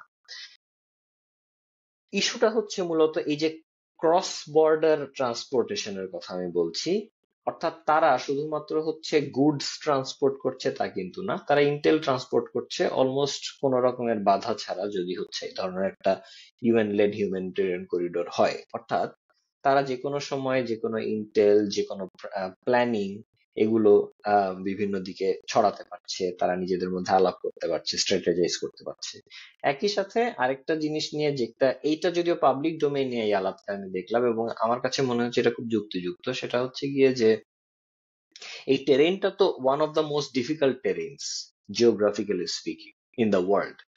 এবার এই টেরেনটাকে বোঝার জন্য কিন্তু আসলে খুব ডিটেল ম্যাপিং এর প্রয়োজন। তো সেসব ক্ষেত্রে আম, এই মুহূর্তে আধুনিক প্রযুক্তিতে ড্রোন একটা খুব ভালো পদ্ধতি। এবং বেসিক্যালি এইসব জায়গায় হচ্ছে, যদি এই ধরনের ওপেন অ্যাক্সেস থাকে, there is a good possibility যে এখানে ড্রোন ব্যবহার করার মাধ্যমে একটা ভালো টেরেইন ম্যাপিং করে ফেলা সম্ভব, যেটা স্ট্র্যাটেজিক নেসেসিটি। আম, তো এই জিনিসটা অনেকে আলাপ করছেন, আমি এটা সত্য অসত্য জানি না, কিন্তু আমার কাছে মনে হচ্ছে এটা একটা বড় পসিবিলিটি। অর্থাৎ সরাসরি যুদ্ধাবস্থা তৈরি করা ছাড়াও আসলে এটা একটা দীর্ঘস্থায়ী ইনস্টেবিলিটির দিকে ঠেলে দেওয়ার জন্য যে বড় ধরনের ইনপুট, সেই ইনপুট দেওয়ার গেটটা খুলে দিচ্ছে। এবং এখানে আমরা মোটামুটি নিশ্চিতভাবে বলতে পারি যে টার্গেট মূলত হচ্ছে এই মুহূর্তে অর্থনৈতিক এবং রাজনৈতিকভাবে গ্লোবাল বা ডেমোক্রেট গ্লোবালিস্ট লবির সব থেকে বড় প্রতিপক্ষ চায়না, তারা। এবার এক্ষেত্রে প্রশ্ন আসতে পারে, চায়না কি তাহলে চুপচাপ বসে থাকবে? বসে যে থাকবে না এটাই তো আসলে হচ্ছে এক্সপেক্টেড, এবং সেখানে বসে না থাকলে যে স্ক্রিমিশ গুলো হবে, সেখানে বসে না থাকলে যে এই ধরনের ক্ল্যাশ গুলো হবে, এই ক্ল্যাশ গুলোই তো আসলে ভয়ের জায়গা আমাদের জন্য। ইনিশিয়ালি যেটা বললাম যে এই জায়গাটা এমন একটা যুদ্ধাবস্থা তৈরি হতে পারে, যে এই যুদ্ধাবস্থার কারণে হচ্ছে ওই অংশটা খাতা কলমে বাংলাদেশের অংশ থাকলেও কার্যত বিচ্ছিন্ন হয়ে বসতে পারে। তো কেন? তার কারণ হচ্ছে এখানে অনেক একজন আরেকজনের সাথে যুদ্ধমান বিভিন্ন হচ্ছে অংশ আছে, এবং there is a good possibility যে একজন যখন এগোনোর চেষ্টা করবে আর একজন চেষ্টা করবে তাদেরকে টেনে ধরবার।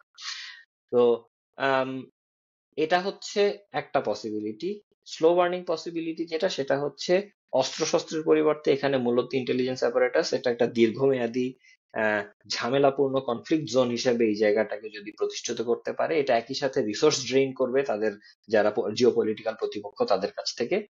এবং এই রিসোর্স ড্রেইনিং পসিবিলিটিটা হচ্ছে সব থেকে বড় শক্ত পসিবিলিটি, কারণ সাধারণত এই ধরনের দীর্ঘমেয়াদী ভিশনারি ওয়ার্ড যেগুলি, সেসব জায়গায় কিন্তু ঠিক ওই যে ক্যাচ অ্যান্ড স্লে এই পদ্ধতির পরিবর্তে আমি যেটা বলি কিলিং উইথ থাউজেন্ড কাটস, এই স্ট্র্যাটেজি বেশি ইউজ করা হয়। সুতরাং কোনো একটা জায়গা থেকে আমি রিসোর্স ড্রেন করব, অন্য আরেকটা জায়গায় হয়তো আমি হিট অ্যান্ড রান করব, অন্য আরেকটা জায়গায় হয়তো আমি সম্মুখ সমরে লড়ব, কিন্তু মূলত চারদিক থেকে বিভিন্ন পয়েন্টে আমি হচ্ছে আমার প্রতিপক্ষকে ঘায়েল করবার চেষ্টা করব।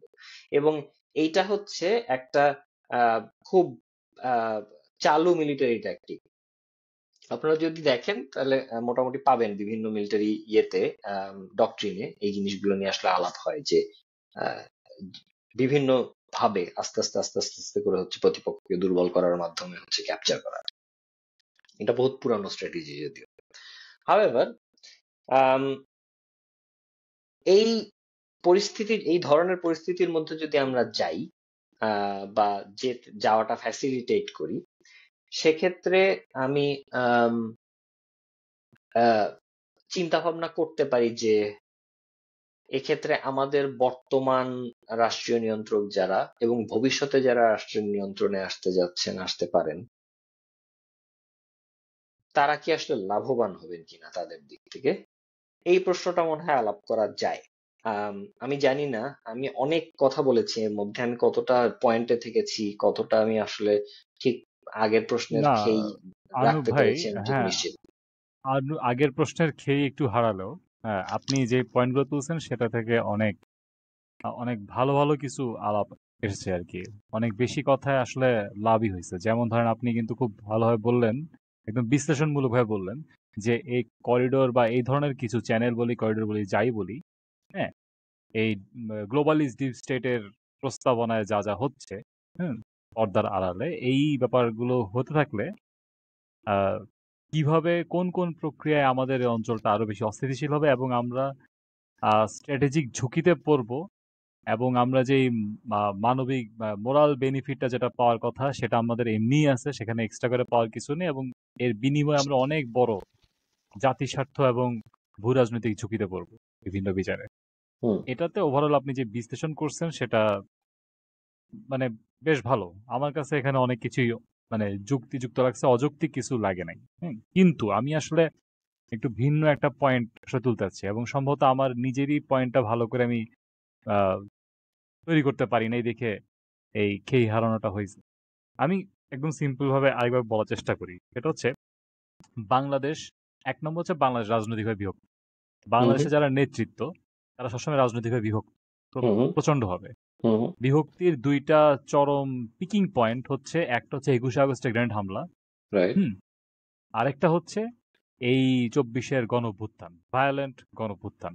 হুম হুম হুম, এই দুইটা এরকম আরো অনেক পয়েন্ট আছে বিভক্তি যেখানে চূড়ান্ত পর্যায়ে গিয়েছে। এই আমাদের বিভক্তিগুলো কিন্তু আমাদের ভূ রাজনৈতিক সম্পর্কগুলোকেও প্রভাবিত করে, যে আমাদের ভূ রাজনৈতিক সম্পর্কগুলো কখন কি রকম হবে, ন্যাশনাল পলিসির ক্ষেত্রে কি কি হবে, এটাকে খুব হুম বেশি প্রভাবিত করে। হুম হুম আচ্ছা, এর ফলাফল হিসাবে আজকে বর্তমানে যেই এস্টাবলিশমেন্ট আসছে, যাদেরকে আপনি সংজ্ঞায়ন করছেন গ্লোবালিস্ট ডিপ স্টেটের হুম প্রযোজিত এস্টাবলিশমেন্ট, তারা বর্তমানে ক্ষমতাসীন অবস্থায় আছে দেশে, এবং তারা বেশ কিছু কাজ করছে। আচ্ছা, তাদের উদাহরণ দিয়ে আমি আরো দুই একটা আহ, বাস্তবতা তুলে ধরি। একটা হচ্ছে আপনি বললেন এবং আমরা সবাই জানি, সেটা হচ্ছে প্রথমত রোহিঙ্গাদেরকে নিয়ে যারা যারা রোহিঙ্গা শরণার্থী ওইখানে গণহত্যা মুখোমুখি হয়ে বাংলাদেশে আসলেন, তাদের উদ্দেশ্যে বলা হলো যে আপনারা এই ঈদ না হইলেও পরের ঈদ অবশ্যই নিজের মাটিতে করতে পারবেন। হ্যাঁ, এরকম উনি একটা আশা দেখেন ডক্টর ইউনূস। কিন্তু আহ, এরপরে যে রোহিঙ্গা রিপ্যাট্রিয়েশনের চুক্তি করা হইলো বা এই সম্পর্কিত যে আলোচনার একটা খবর আসলো, সেটা হচ্ছে বার্মার জান্তা সরকারের সাথে, যারা এই মুহূর্তে রাখাইন অঞ্চলে মাটিতে তাদের কোনো ক্ষমতা নেই। কার্যত সেখানে মগ জাতির রিপ্রেজেন্টেটিভ আরাকান আর্মির আহ, কি বলে তাদের এখানে বর্তমানে সকল ক্ষমতা। হুম হুম তো এইটা নিয়ে শুরুতেই অনেকেরই সন্দেহ ছিল যে এটা আসলে বাস্তব হবে না। কারণ হুম হচ্ছে যারা রোহিঙ্গাদেরকে তাদের ভূমিতে নিতে পারে তাদের সাথেই তো, যাদের সাথে চুক্তি করা হলো হুম তারা তাদের হুম বিপক্ষ শক্তি।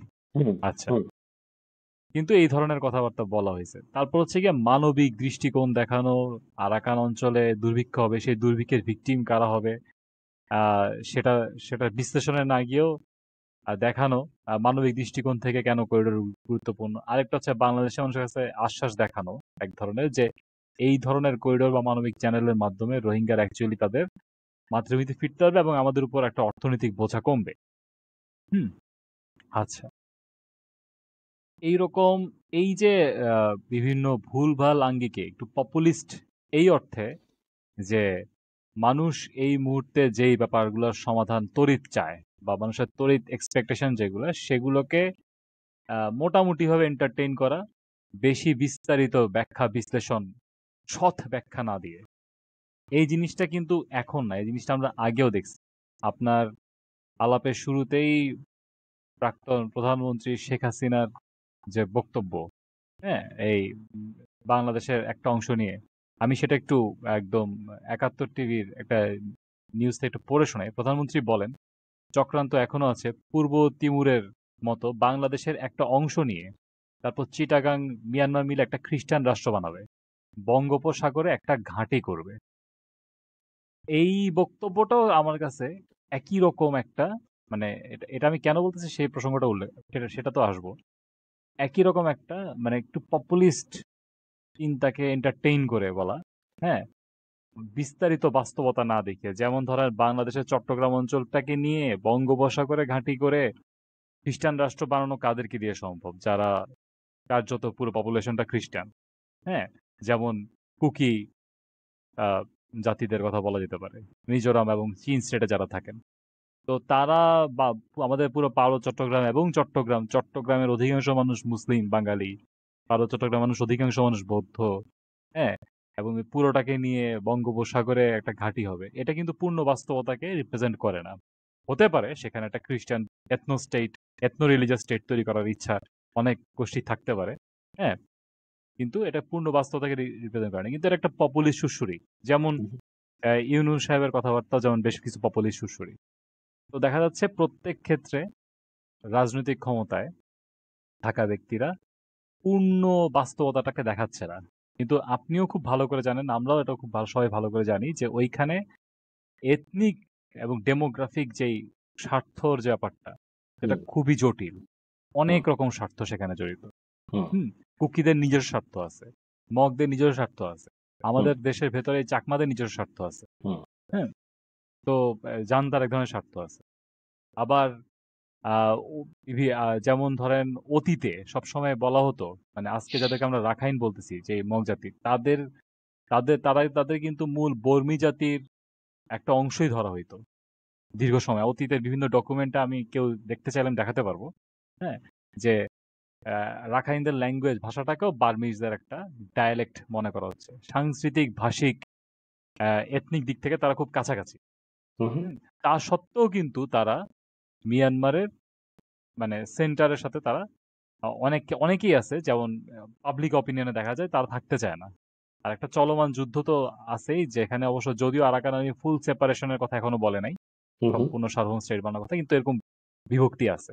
হুম আমার কথা হচ্ছে, আমার মানে এই পুরো বাস্তবতা, মানে পুরো কথাগুলো বলার উদ্দেশ্য হচ্ছে এইটা, এখন যারাই থাকুক তারা হয়তো করিডোর বাস্তবায়ন বা কিছু একটা করে ফেলবে, কিংবা এই পরিস্থিতিতে এরা নাও থাকতে পারে, পরবর্তীতে কোন একটা সরকার আসবে, তারা নির্বাচিত হয়েই আসতে পারে।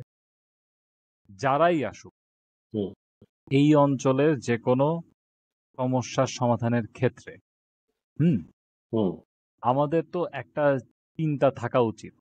যেমন করিডোরের মাধ্যমে রোহিঙ্গাদের সমাধান আমরা কেন দেখছি, বা এটা আমরা যারা আশা দেখছে তারা আশা দেখতে কেন চাচ্ছে? কারণ এই অঞ্চলে আহ, বাংলাদেশ একটা স্টেট হিসাবে, হ্যাঁ, মিয়ানমারের ভিতরে সেভেন সিস্টার্সের বিভিন্ন বাস্তবতায় কি কি কাজ করছে, মানে যেটা অ্যাকচুয়ালি বাংলাদেশ রাষ্ট্রকে কোনো না কোনোভাবে বেনিফিট করছে, সেটার নজির কিন্তু মানুষ দেখে নাই। ওকে তার মানে বাংলাদেশ একটা স্টেট হিসাবে ওই জায়গায় অ্যাক্ট করার একটা ভ্যাকুয়াম মানুষের মনে আছে বলে আমার মনে হয়। মানুষ বলতে কোন মানুষদের কথা বলছেন? জেনারেল পিপল সবার মধ্যে, যেমন আমার মধ্যে, আমার কাছেও এটা মনে হয়। হ্যাঁ, এবং মানুষের মধ্যেও একটা হতাশা দেখা যায় যে বাংলাদেশ কেন রোহিঙ্গাদেরকে এভাবে হেল্প করে নাই, সেভাবে হেল্প করে নাই। এটা বিভক্তি। একদিক থেকে রোহিঙ্গারা যখন আসছে, হ্যাঁ, শরণার্থী মানুষদের মধ্যে থেকে যখন বিভিন্ন সমস্যা তৈরি হচ্ছে সেটা নিয়ে তারা ক্ষিপ্ত। আবার এটা দেখা যাচ্ছে যে তারা চায় যে আরাকানে একটা ফাইনাল সলিউশন হোক, হ্যাঁ, যেটা বাংলাদেশের জন্য বেনিফিশিয়ারি। হুম ঠিক আছে? তো এই সলিউশন দেখানো যায় না দেখেই তো এখন করিডোর, এবং ভবিষ্যতে হয়তো অন্য কোনো গ্লোবালিস্ট প্লয়ের মাধ্যমে একটা মূল আপনার সামনে আনা হইতে পারে যে ভাই এর মাধ্যমে আমরা একটা সমাধান করে ফেলবো। হুম তখনও কেউ না কেউ তো আমাদের মধ্যে বিভক্ত এটাতে ফল করবে। হুম হুম। তো এইখানে যদি করিডোর বাস্তবায়ন হয় বা যাই হোক বা না হোক, ইন ইদার কেসে আমাদের সমাধানের জন্য পথ কি কি হইতে পারে? আমি আসলে এই পয়েন্টটা থেকে প্রশ্নটা করতে চাচ্ছিলাম আর কি তখন। আমি কি এবার বুঝাইতে পারছি আমার প্রশ্নটা, নাকি এখনো অনেক ব্রড ক্যানভাস হয়ে গেছে? না, আমি আমি আমি আমি বুঝছি ব্যাপারটা। হুম। ব্রড ক্যাম্পাস, কিন্তু আমার প্রশ্নটা এখন আর একটু ক্লিয়ার হয়েছে যে আসলে আমাদের আম, দীর্ঘমেয়াদে আমাদের পরিকল্পনা কি হওয়া উচিত। এটা আসলে এমন কোনো উত্তর নেই যে এটা হচ্ছে এক উত্তর দিয়ে সব সমস্যার সমাধান দেওয়া সম্ভব। এবং আমি আসলে সেরকম বড় তালে বড় না যে হচ্ছে এই ধরনের একটা উত্তর দিতে পারি, সত্যি কথা বলতে। হুম। তবে আমার কাছে যেটা মনে হয়, আহ ওই যে আমি যেটা বলি সবসময়, যে কোনো একটা জিনিস ভালো প্রক্রিয়ায় যদি হচ্ছে গৃহীত হয়, ভালো প্রক্রিয়ার ভেতরে যখন আসে, তখন আউটকামটা কেমন আসে তার থেকে ইম্পর্টেন্ট হচ্ছে যে আম, প্রক্রিয়াটা ঠিক আছে কিনা। কারণ প্রক্রিয়াটা ঠিক থাকলে আউটকাম একসময় হয়তো ঠিকই চলে আসবে। আমি আহ, একটা কোটেশন খুঁজছি, কোটেশনটা খুব ইন্টারেস্টিং, যে এই এই জিনিসটা বোঝানোর জন্য।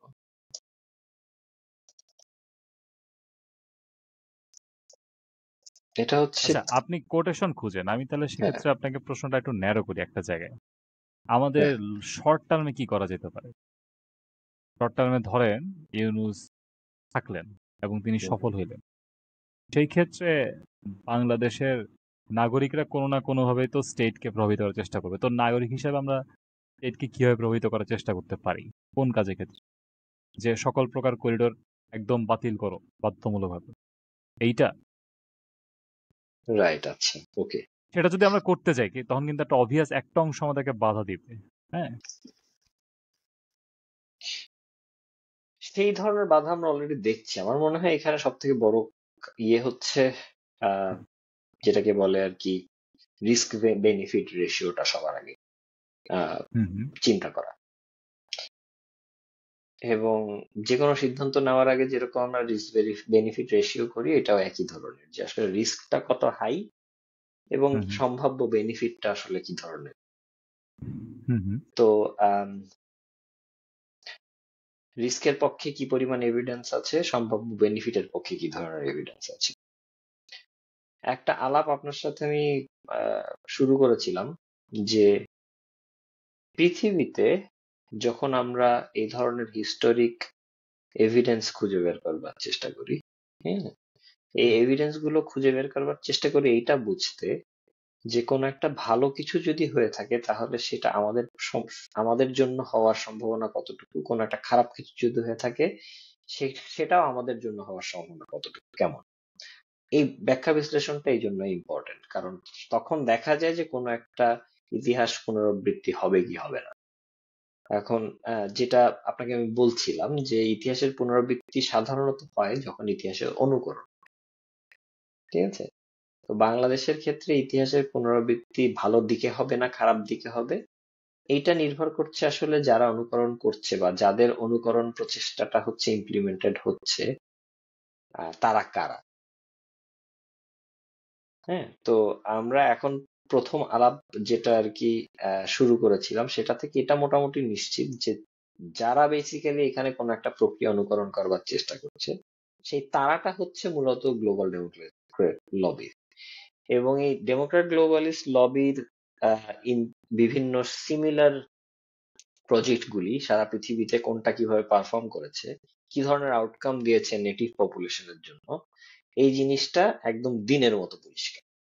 খুবই সামান্য ছোটখাটো একটা দুইটা উদাহরণ বাদে এই জিনিস কোথাও ওয়ার্কআউট করে নাই এবং it has hmm basically hmm created bigger disaster. সুতরাং হুম হুম সব থেকে ইম্পর্টেন্ট ব্যাপার যেটা, এই জিনিসটা চোখে আঙুল দিয়ে দেখানো যে ভাই cost benefit ratio, sorry, risk benefit ratio করো এবং try to find out where the risk lies, try to find out what are hmm the possible benefits. এবং যদি তোমার বেনিফিটের থেকে রিস্কের পরিমাণ এত বেশি হয় তাহলে তুমি হুম কেন শুধু শুধু হচ্ছে এই ধরনের একটা রিস্কের ভেতরে যাবা। হুম হুম দ্যাটস ওয়ান। আরেকটা কথা হচ্ছে, কেউ যদি মনে করে যে আমি অনেক বুদ্ধিমান, এবার হুম হুম আমি এতটাই বুদ্ধিমান যে এই ধরনের গ্লোবাল পাওয়ার গুলির ভেতরে খেলে সবাইকে নিজেদের হচ্ছে বেনিফিটের মূলা ঝুলায় সবার সামনে, আমি এমন কিছু একটা বের করে আনবো যেটা আমার জন্য, আমার রাষ্ট্রের জন্য, আমার মানুষের জন্য কল্যাণকর, ঠিক আছে। সেক্ষেত্রেও আসলে দেখতে হবে যে এভিডেন্স কি বলে। হ্যাঁ, আহ একটা পসিবল সিনারিও অনেকে ইদানিং চিন্তা ভাবনা করার চেষ্টা করেন, সেটা হচ্ছে বেলারুশ রিসেন্টলি যে ইউক্রেন রাশিয়া যুদ্ধ হচ্ছে সেখানে এক ধরনের খুবই ইন্টারেস্টিং ভূমিকা পালন করে। বেলারুশের যেহেতু বর্ডার আছে ইউক্রেনের সাথে, ডিরেক্ট বর্ডার, সেহেতু বেলারুশ একটা খুবই ইন্টারেস্টিং রোল প্লে করে এই ইউক্রেন রাশিয়া বর্ডারের ক্ষেত্রে। এবং তারা এক ধরনের middle man between the West and the Russia এভাবে কাজ করে। এবং বেলারুশ নিজেকে এমন একটা জায়গায় প্রতিষ্ঠিত করেছে যেতে করে বেলারুশকে মনে হয় যে হচ্ছে গিয়ে তারা some kind of a lifeline for the West, for the Ukrainians to communicate with the West as well. এবার বেলারুশের কোনো ক্ষতি হচ্ছে না, তার রাজনৈতিক এবং জিওপলিটিক্যাল গুরুত্ব বাড়ছে, সে হচ্ছে নিজেকে এক ধরনের বিগ প্লেয়ার হিসেবে মনে করছে বা দেখাতে পারছে, ওই ম্যানিফেস্টেশনটা তার ভেতরে আছে। এই জিনিসটা কিন্তু বেলারুশের পক্ষে পসিবল হয়েছে, এখনো পর্যন্ত মনে হচ্ছে যে বেলারুশ এই ব্যাপারটাতে সফল। এবার একটা প্রশ্ন আসতে পারে, তাহলে ভাই বেলারুশ বেলারুশ হতে পারলে আমরা বেলারুশ হতে পারবো না কেন? আমরা কেন মনে করছি যে আমরা ইনহেরেন্টলি এতই খারাপ যে আমরা বেলারুশের মতো হচ্ছে সব দিক রক্ষা করে নিজের স্বার্থটা উদ্ধার করতে পারবো না? আপনার কি হীনমন্যতা আছে নিজেকে নিয়ে, নিজেদের মানুষজনদেরকে নিয়ে? কেন? ঠিক আছে। তো এই ধরনের একটা প্রশ্ন আমি খুব রিসেন্টলি পেয়েছি। একটা জিনিস মাথায় রাখতে হবে, প্রত্যেকটা জিনিসের কিছু বাস্তবযোগ্যতা, বাস্তবসম্মত আহ আহ, চালিকা থাকে, পথ থাকে। বেলারুশের যে আহ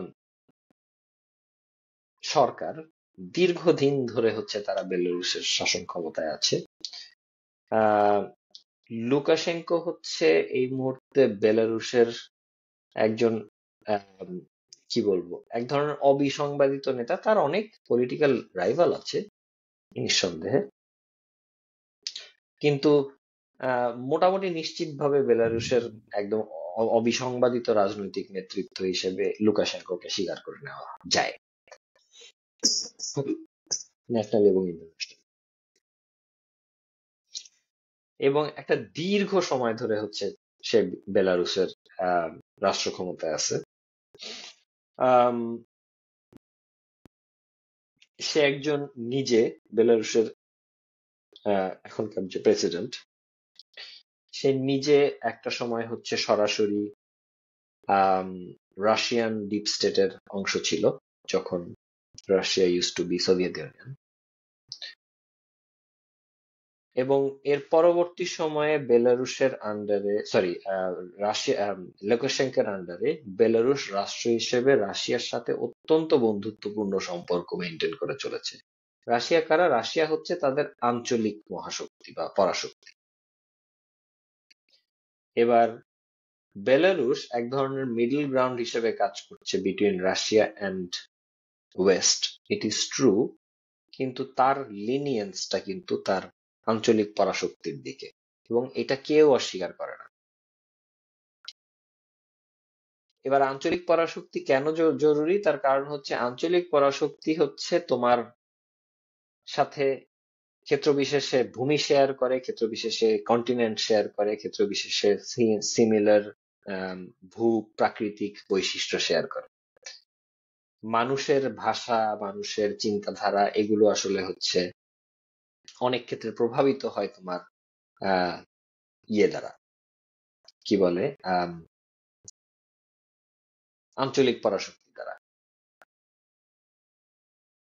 এবার বেলারুশ কিন্তু তার থেকে অনেক দূরবর্তী পশ্চিমা পরাশক্তিদের দিকে ঝুঁকে পড়ে মিডল গ্রাউন্ড মেনটেন করার চেষ্টা করছে না। বেলারুশ করছে ঠিক উল্টোটা। বেলারুশ হচ্ছে তার আঞ্চলিক পরাশক্তির দিকে কিছুটা ঝুঁকে মিডল গ্রাউন্ড মেনটেন করার চেষ্টা করছে। এবার যে জিনিস বেলারুশের পক্ষে সম্ভব with a very stable government for a really long time, সেখানে ল্যাক অফ স্টেবিলিটি, নানান ধরনের ইন্টারনাল ইস্যু, পলিটিক্যাল বিরোধিতা, ল্যাক অফ ম্যান্ডেট, এই ধরনের এত ঝামেলা নিয়ে বাংলাদেশের ভেতরে একটা রাষ্ট্র নিয়ন্ত্রক গোষ্ঠী যদি ভাবে যে তারা বেলারুশ হবে, এবং সেটাও আবার আঞ্চলিক পরাশক্তির বিরুদ্ধে দাঁড়িয়ে, আঞ্চলিক পরাশক্তিকে এক ধরনের সেকেন্ডারি জ্ঞান করে পশ্চিমা পরাশক্তির উপরে দিকে ঝুঁকে পড়ে, এইটা আসলে সাধারণ বুদ্ধিতে ঠিক মেলানো যায় না। সুতরাং কোনটা হীনমন্যতা আর কোনটা হচ্ছে সাবধানতা, এই জিনিসটা বোঝা দরকার। তো কেউ যদি এই স্বপ্ন দেখে থাকে যে বাংলাদেশ বেলারুশ হবে এবং অত্যন্ত দক্ষ কূটনীতির মাধ্যমে তারা হচ্ছে মিডল গ্রাউন্ড মেনটেন করে নিজের স্বার্থটুকু শুধুমাত্র হচ্ছে বের করে নিবে, এটা যে সম্ভব না, এবং এই ধরনের কোনো প্রমাণ যে আসলে নেই, এবং বেলারুশের প্রমাণটা যে ঠিক আসলে ঠিক উল্টোটা প্রমাণ করে, এই আলাপটা মনে হয় তুলে ধরার দরকার। এই জিনিসটা বোঝানো দরকার যে যারা ভাবছে যে পসিবিলিটি থাকলেও থাকতে পারে যে এখান থেকে ভালো কিছু বেরোবে, এটা থেকে আসলে ভালো কিছু বেরোনোর মতো এভিডেন্স নেই। কাকতালীয় ভাবে বেরোতে পারে। এখন প্রশ্ন হচ্ছে আমরা এই ধরনের হাই স্টেক পসিবিলিটির ক্ষেত্রে হচ্ছে ওই কাকতালে বিশ্বাস করে বসে থাকবো। আচ্ছা, আমি আপনার জেনারেল আলাপের জিনিসটা বুঝছি যে এখান থেকে আসলে ভালো কিছু বেরোর কোনো উপায় নাই, এটা আসলে একটু আগেই প্রতিষ্ঠিত, কিন্তু আমি আসলে আরেকটা দিক থেকে এটাকে ধরতে যাচ্ছি, না, সেটা আমি হচ্ছে আমি আমি মূলত হচ্ছে এই আলাপটা কেন করলাম, এই আলাপটা এই জন্য জি। করলাম যে আপনি জিজ্ঞেস করলেন যে একটা গোষ্ঠী তো নিশ্চয়ই ভাববে, একটা গোষ্ঠী তো হুম নিশ্চয়ই হুম চাইবে যে হচ্ছে কি একটু দেখি না। এক্স্যাক্টলি, এবং তাদের সেই এবার গোষ্ঠীকে প্রতি আপনার কনভিন্সিং আর্গুমেন্ট হচ্ছে সেইটা, এখন হ্যাঁ, আপনি যেটা দিলেন। হ্যাঁ, জি, আমি সেটা বুঝতে পেরেছি ভাইয়া, কিন্তু আমি আসলে বলতে চাচ্ছি একটা ডিফারেন্ট, আমি হচ্ছে কয়েকটা জিনিস, এখন আমি একটু ভিন্ন প্রসঙ্গে যাচ্ছি, হুম, সম্পর্কিত কিন্তু ভিন্ন। ঠিক আছে, সেটা হচ্ছে সম্পর্কিত অর্থে হচ্ছে গিয়ে আমি ওই আমাদের পলিটিক্যাল বিভক্তি থেকেই ওইটা ওইটা এখানে প্রি কনটেক্সট। হ্যাঁ, কিন্তু প্রশ্নটা হচ্ছে এরকম যে এইখানে বিভিন্ন প্রক্সি যুদ্ধ, হ্যাঁ, এথনিক সংঘাত সবসময় চলমান ছিল, কিন্তু আমাদের রাজনৈতিক বিভক্তি থাকা সত্ত্বেও আমাদের সকল সরকার নির্বাচিত অনির্বাচিত যারাই হোক, তারা একটা কাজ খুব ভালোভাবে করছে যে আমাদেরকে কখনোই আমরা খুব স্পষ্টভাবে আমাদের এই অঞ্চলটা, এখানকার ভৌগোলিক, ভূরাজনৈতিক, এথনিক বাস্তবতা কি, তাদের সংঘাত স্বার্থ বিষয়গুলো কি, ইতিহাস কি, এই সম্পর্কিত তথ্য আমাদের বাঙালি বিদ্বজনের মধ্যে একেবারেই প্রচারিত হয়নি এবং তারা খুবই অজ্ঞ। এটা মোটামুটি পরিষ্কার। অনেক কিছু মানুষ রিসেন্টলি জানছে একটু একটু করে। হুম। তো এটা হয় নাই। কিন্তু এইখানে বিভিন্ন যুদ্ধ, প্রক্সি যুদ্ধ এবং সাম্প্রতিক সময় প্রক্সি ওয়ারগুলো আরো বেশি বেশি করে হচ্ছে। তা একটা ব্যাপার কি এভাবে বলা যায় না যে আজকে যা যা হইলো এবং যা যা হবে এগুলো এক হিসেবে ইনএভিটেবল ছিল, মানে হইতোই। আমরা এরকম একটা পথে যাচ্ছিলাম। আমরা বহু আগে, আজ থেকে 20 বছর আগে যদি সতর্ক হইতাম, হয়তো আমরা ট্র্যাজেক্টরিটা, গতিপথটা একটু বদল করতে পারতাম। কিন্তু কোনো না কোনো পর্যায়ে গ্লোবালিস্ট ডিপ স্টেট অবশ্যই, বা অন্য কোনো একটা শক্তি তাদের অবর্তমানে অবশ্যই মগদেরকে, আরাকান আর্মিকে সহায়তা করত। ঠিক আছে, কুকিদের স্বার্থের জন্য তারা কোনো না কোনো জায়গা থেকে সহায়তা নিয়ে আসতো। হ্যাঁ, এবং প্রতিটা ক্ষেত্রেই তাদের সংঘাত জান্তার সাথে হইতো, এবং ইন্টারনাল এথনিক সংঘাতও কিন্তু ভবিষ্যতে হইতে পারে। এটা একটা ব্যাপার। আমাদের এই ইনএভিটেবল বাস্তবতা, হ্যাঁ, যেটা হইতোই, সেই জায়গায় একটা তো হইতে আলোচনা হচ্ছে কি অতীতে আমাদের কি করণীয় ছিল, সেটাতে আমি যেতে চাচ্ছি না, কারণ ওইটা বরং এটা ক্যানভাসটা আবার বড় করে দিবে। আমাদের প্রচারের জায়গা থেকে যারা আমরা বুঝি, যারা অন্য যারা বোঝেন এবং জানেন এবং বিভিন্ন পজিশনে আছেন, তাদের কাছে আমরা কিভাবে অ্যাপ্রোচ করতে পারি যে আমরা ভবিষ্যতে এই প্রক্সি ওয়ারে কিভাবে যুক্ত হব। কারণ এইটা কি সম্ভব যে আমরা সকল, একটু একটু বলি ভাই, শেষ করি, আমরা কি সকল প্রক্সি যুদ্ধ থেকে নিজেদেরকে সম্পূর্ণরূপে দূরে রাখতে পারবো? ব্যাপারটা নিয়ে আমি পার্সোনালি একটু সন্দিহান, আপনার ভিন্নত থাকতে পারে। যেমন ধরেন, অলরেডি কিন্তু প্রক্সি ওয়ারে আমাদের একটা রাজনৈতিক শক্তি সরাসরি ঢুকে যাচ্ছে, যেটা স্পষ্ট। যেমন জামাত ইসলামকে দেখা গেল যে তারা চীনে গিয়ে সরাসরি বললো যে তারা রোহিঙ্গাদেরকে একটা ইসলামিক এথনো স্টেট বানিয়ে দিতে চায় ওইখানে, এই ব্যাপারে তারা চীনের সহায়তা চায়, এরকম একটা নিউজ ছড়াইছে। হ্যাঁ, তার মানে আমাদের একটা রাজনৈতিক চোখে পড়েছে, আমি ঠিক নিশ্চিত না এটা কতটা রিলায়েবল, বাট ঠিক আছে। হ্যাঁ, পসিবিলিটি যাই হোক, হ্যাঁ পসিবিলিটি আছে। তো দেখা যাচ্ছে যে আমাদের ভেতরকার শক্তিরাই কিন্তু একটু একটু হইলেও প্রক্সি ওয়ারে জড়িত হয়ে যাচ্ছে। ঠিক আছে, বা প্রক্সি ওয়ার অনেক ক্ষেত্রে ইনোভেটেবল। আপনি কিভাবে দেখেন এটা বলেন। দেখেন, এটা ক্যানভাস এখন ছোট তো। হ্যাঁ, এখন অনেক ছোট। আচ্ছা, এখন এটা ঠিক, এটা একদম নিশ্চিতভাবে ঠিক যে হচ্ছে গিয়ে আপনি সবসময় জামা বাঁচিয়ে রাস্তায় হাঁটতে পারবেন, আপনার গায়ে কাদা লাগবে।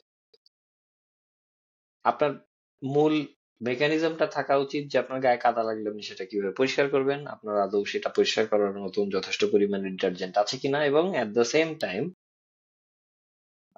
আপনার আসলে সে স্ট্র্যাটেজি আছে কিনা, যে স্ট্র্যাটেজি থাকলে আপনাকে ওই কাদাযুক্ত রাস্তায় না হাঁটলেও চলবে, অন্তত পক্ষে কম হাঁটলেও চলবে। এবার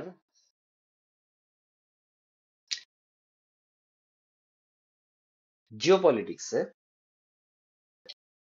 সাধারণত তারাই সব থেকে কম এফেক্টেড হয় যাদের ন্যাশনাল ইউনিটি ভালো।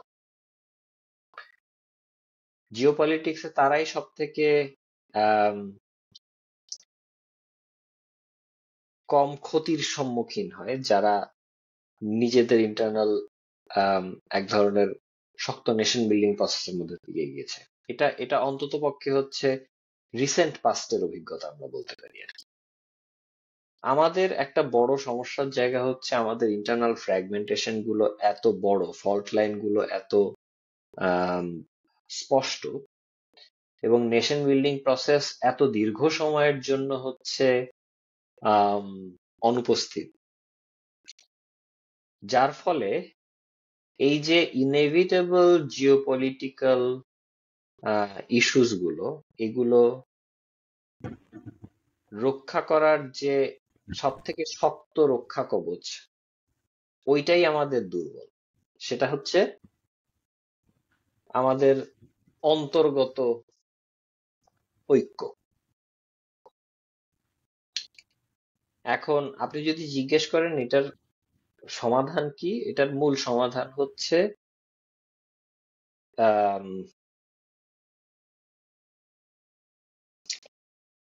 নেশন বিল্ডিং প্রসেসে মনোযোগ দেওয়া। কিন্তু এটা আসলে ওয়ান্স এগেইন খুবই ভেগ উত্তর। কারণ নেশন বিল্ডিং প্রসেসে মনোযোগ দেওয়ার মেকানিজম কি, নেশন বিল্ডিং কি, নেশন কি, আম, এই জিনিসগুলো আসলে একদমই ভিন্ন আলাপ। এবং এটা এত বড় আলাপ, এটার জন্য আবার একটা আলাদা সেশন লাগবে আপনার সাথে আমার। হুম হুম, নিশ্চয়ই আমরা আলাদা session করবো এটা নিয়ে। তো এই জন্য আপনি প্রশ্নটা অনেক ছোট করে ফেলছেন এখন, ওই আগের মতো এত বড় ক্যানভাসে নাই, ট্রু। কিন্তু আবার আমার যে উত্তরটা সেটা আবার অনেক বড় ক্যানভাসের উত্তর হয়ে গেল। এটাকে ছোট করা ডিফিকাল্ট, অন্তত এই পরিচয়। আচ্ছা, মঈন, আমার আমাকে একটু সময় দিতে হবে, মিনিট হুম। খানেক। আমি একটু আমার ল্যাপটপের চার্জারটা কোনো একটা কারণে সম্ভবত ঠিক আছে, হারিয়ে আমরা তাহলে গেছে। ছোট একটা বিরতি নিয়ে আবার আসি। আমরা আমরা ছোট হ্যাঁ, একটা বিরতি নিয়ে আবার আসি, তাহলে হ্যাঁ। আমরা এখন একটা ছোট্ট বিরতি নিচ্ছি। আমরা বিরতি শেষ করে আবার স্বাগতমের সাথে আরো কিছু আলাপ করার চেষ্টা করব। হুম। এর মধ্যে যারা দেখছেন অবশ্যই আমাদের চ্যানেলে, যদি ইউটিউব চ্যানেলে দেখেন ইউটিউবে অবশ্যই সাবস্ক্রাইব করবেন আশা রাখি। ফেসবুকে দেখে থাকলে সেখানে ফলো করবেন, এবং আমাদের আলাপ যদি ভালো লেগে থাকে অবশ্যই আমাদেরকে হাতিয়ে পাঠাবেন, আমাদের কিছু দান করবেন। তো সেটার জন্য যে লিঙ্ক, পেট্রিয়ন লিঙ্ক, সেটা জুড়ে দেওয়া হবে আমাদের প্রতিটা ভিডিওর সাথে। এখন একটু আমরা বিরতি আছি, বিরতি পর আবার ফিরছি।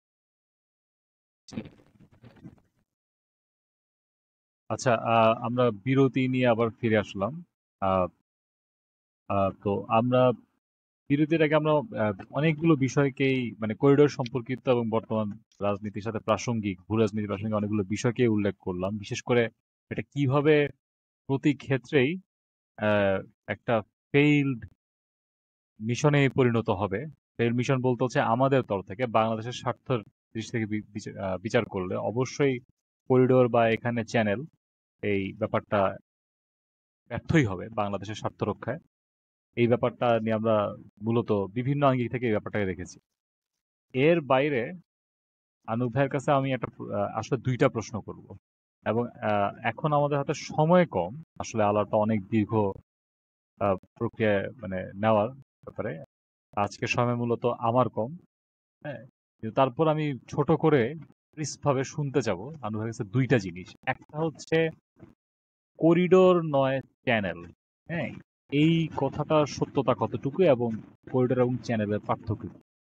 ২ নম্বর হচ্ছে বাংলাদেশে রাজনৈতিক বিভক্তির মধ্যেই সবসময় বাংলাদেশের সামরিক বাহিনীর ঊর্ধ্বতন কর্মকর্তাদের একটা প্রভাব থাকে, বা সামরিক বাহিনী একটা শক্তি হিসেবে সবসময় রাজনীতিতে বিভিন্ন রকম ক্রিয়ানক হয়ে উঠেছিল।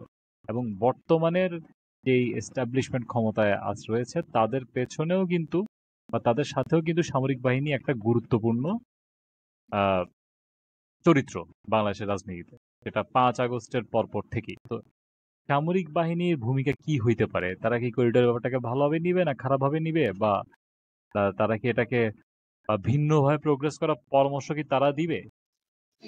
তারা কি এখানে কোন ধরনের প্লেয়ার হয়ে উঠবে? তো এই দুটো হচ্ছে মোটামুটি আমার আনুপ ভাইয়ের কাছে প্রশ্ন। ভাই বলেন যদি একটু। থ্যাংক ইউ ভাই।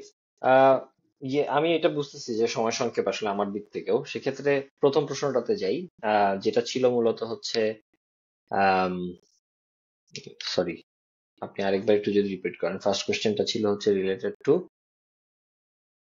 প্রথম প্রশ্নটা হচ্ছে যে এটা এই মানবিক করিডোর নয়, এটা হচ্ছে মানবিক চ্যানেল। চ্যানেল, হ্যাঁ, রাইট? এই কথাটা। করিডোর আর চ্যানেলের ডিফারেন্স হুম। সহজ করে বললে খলিলুর রহমান করিডোর। সাহেব এটা বলছেন।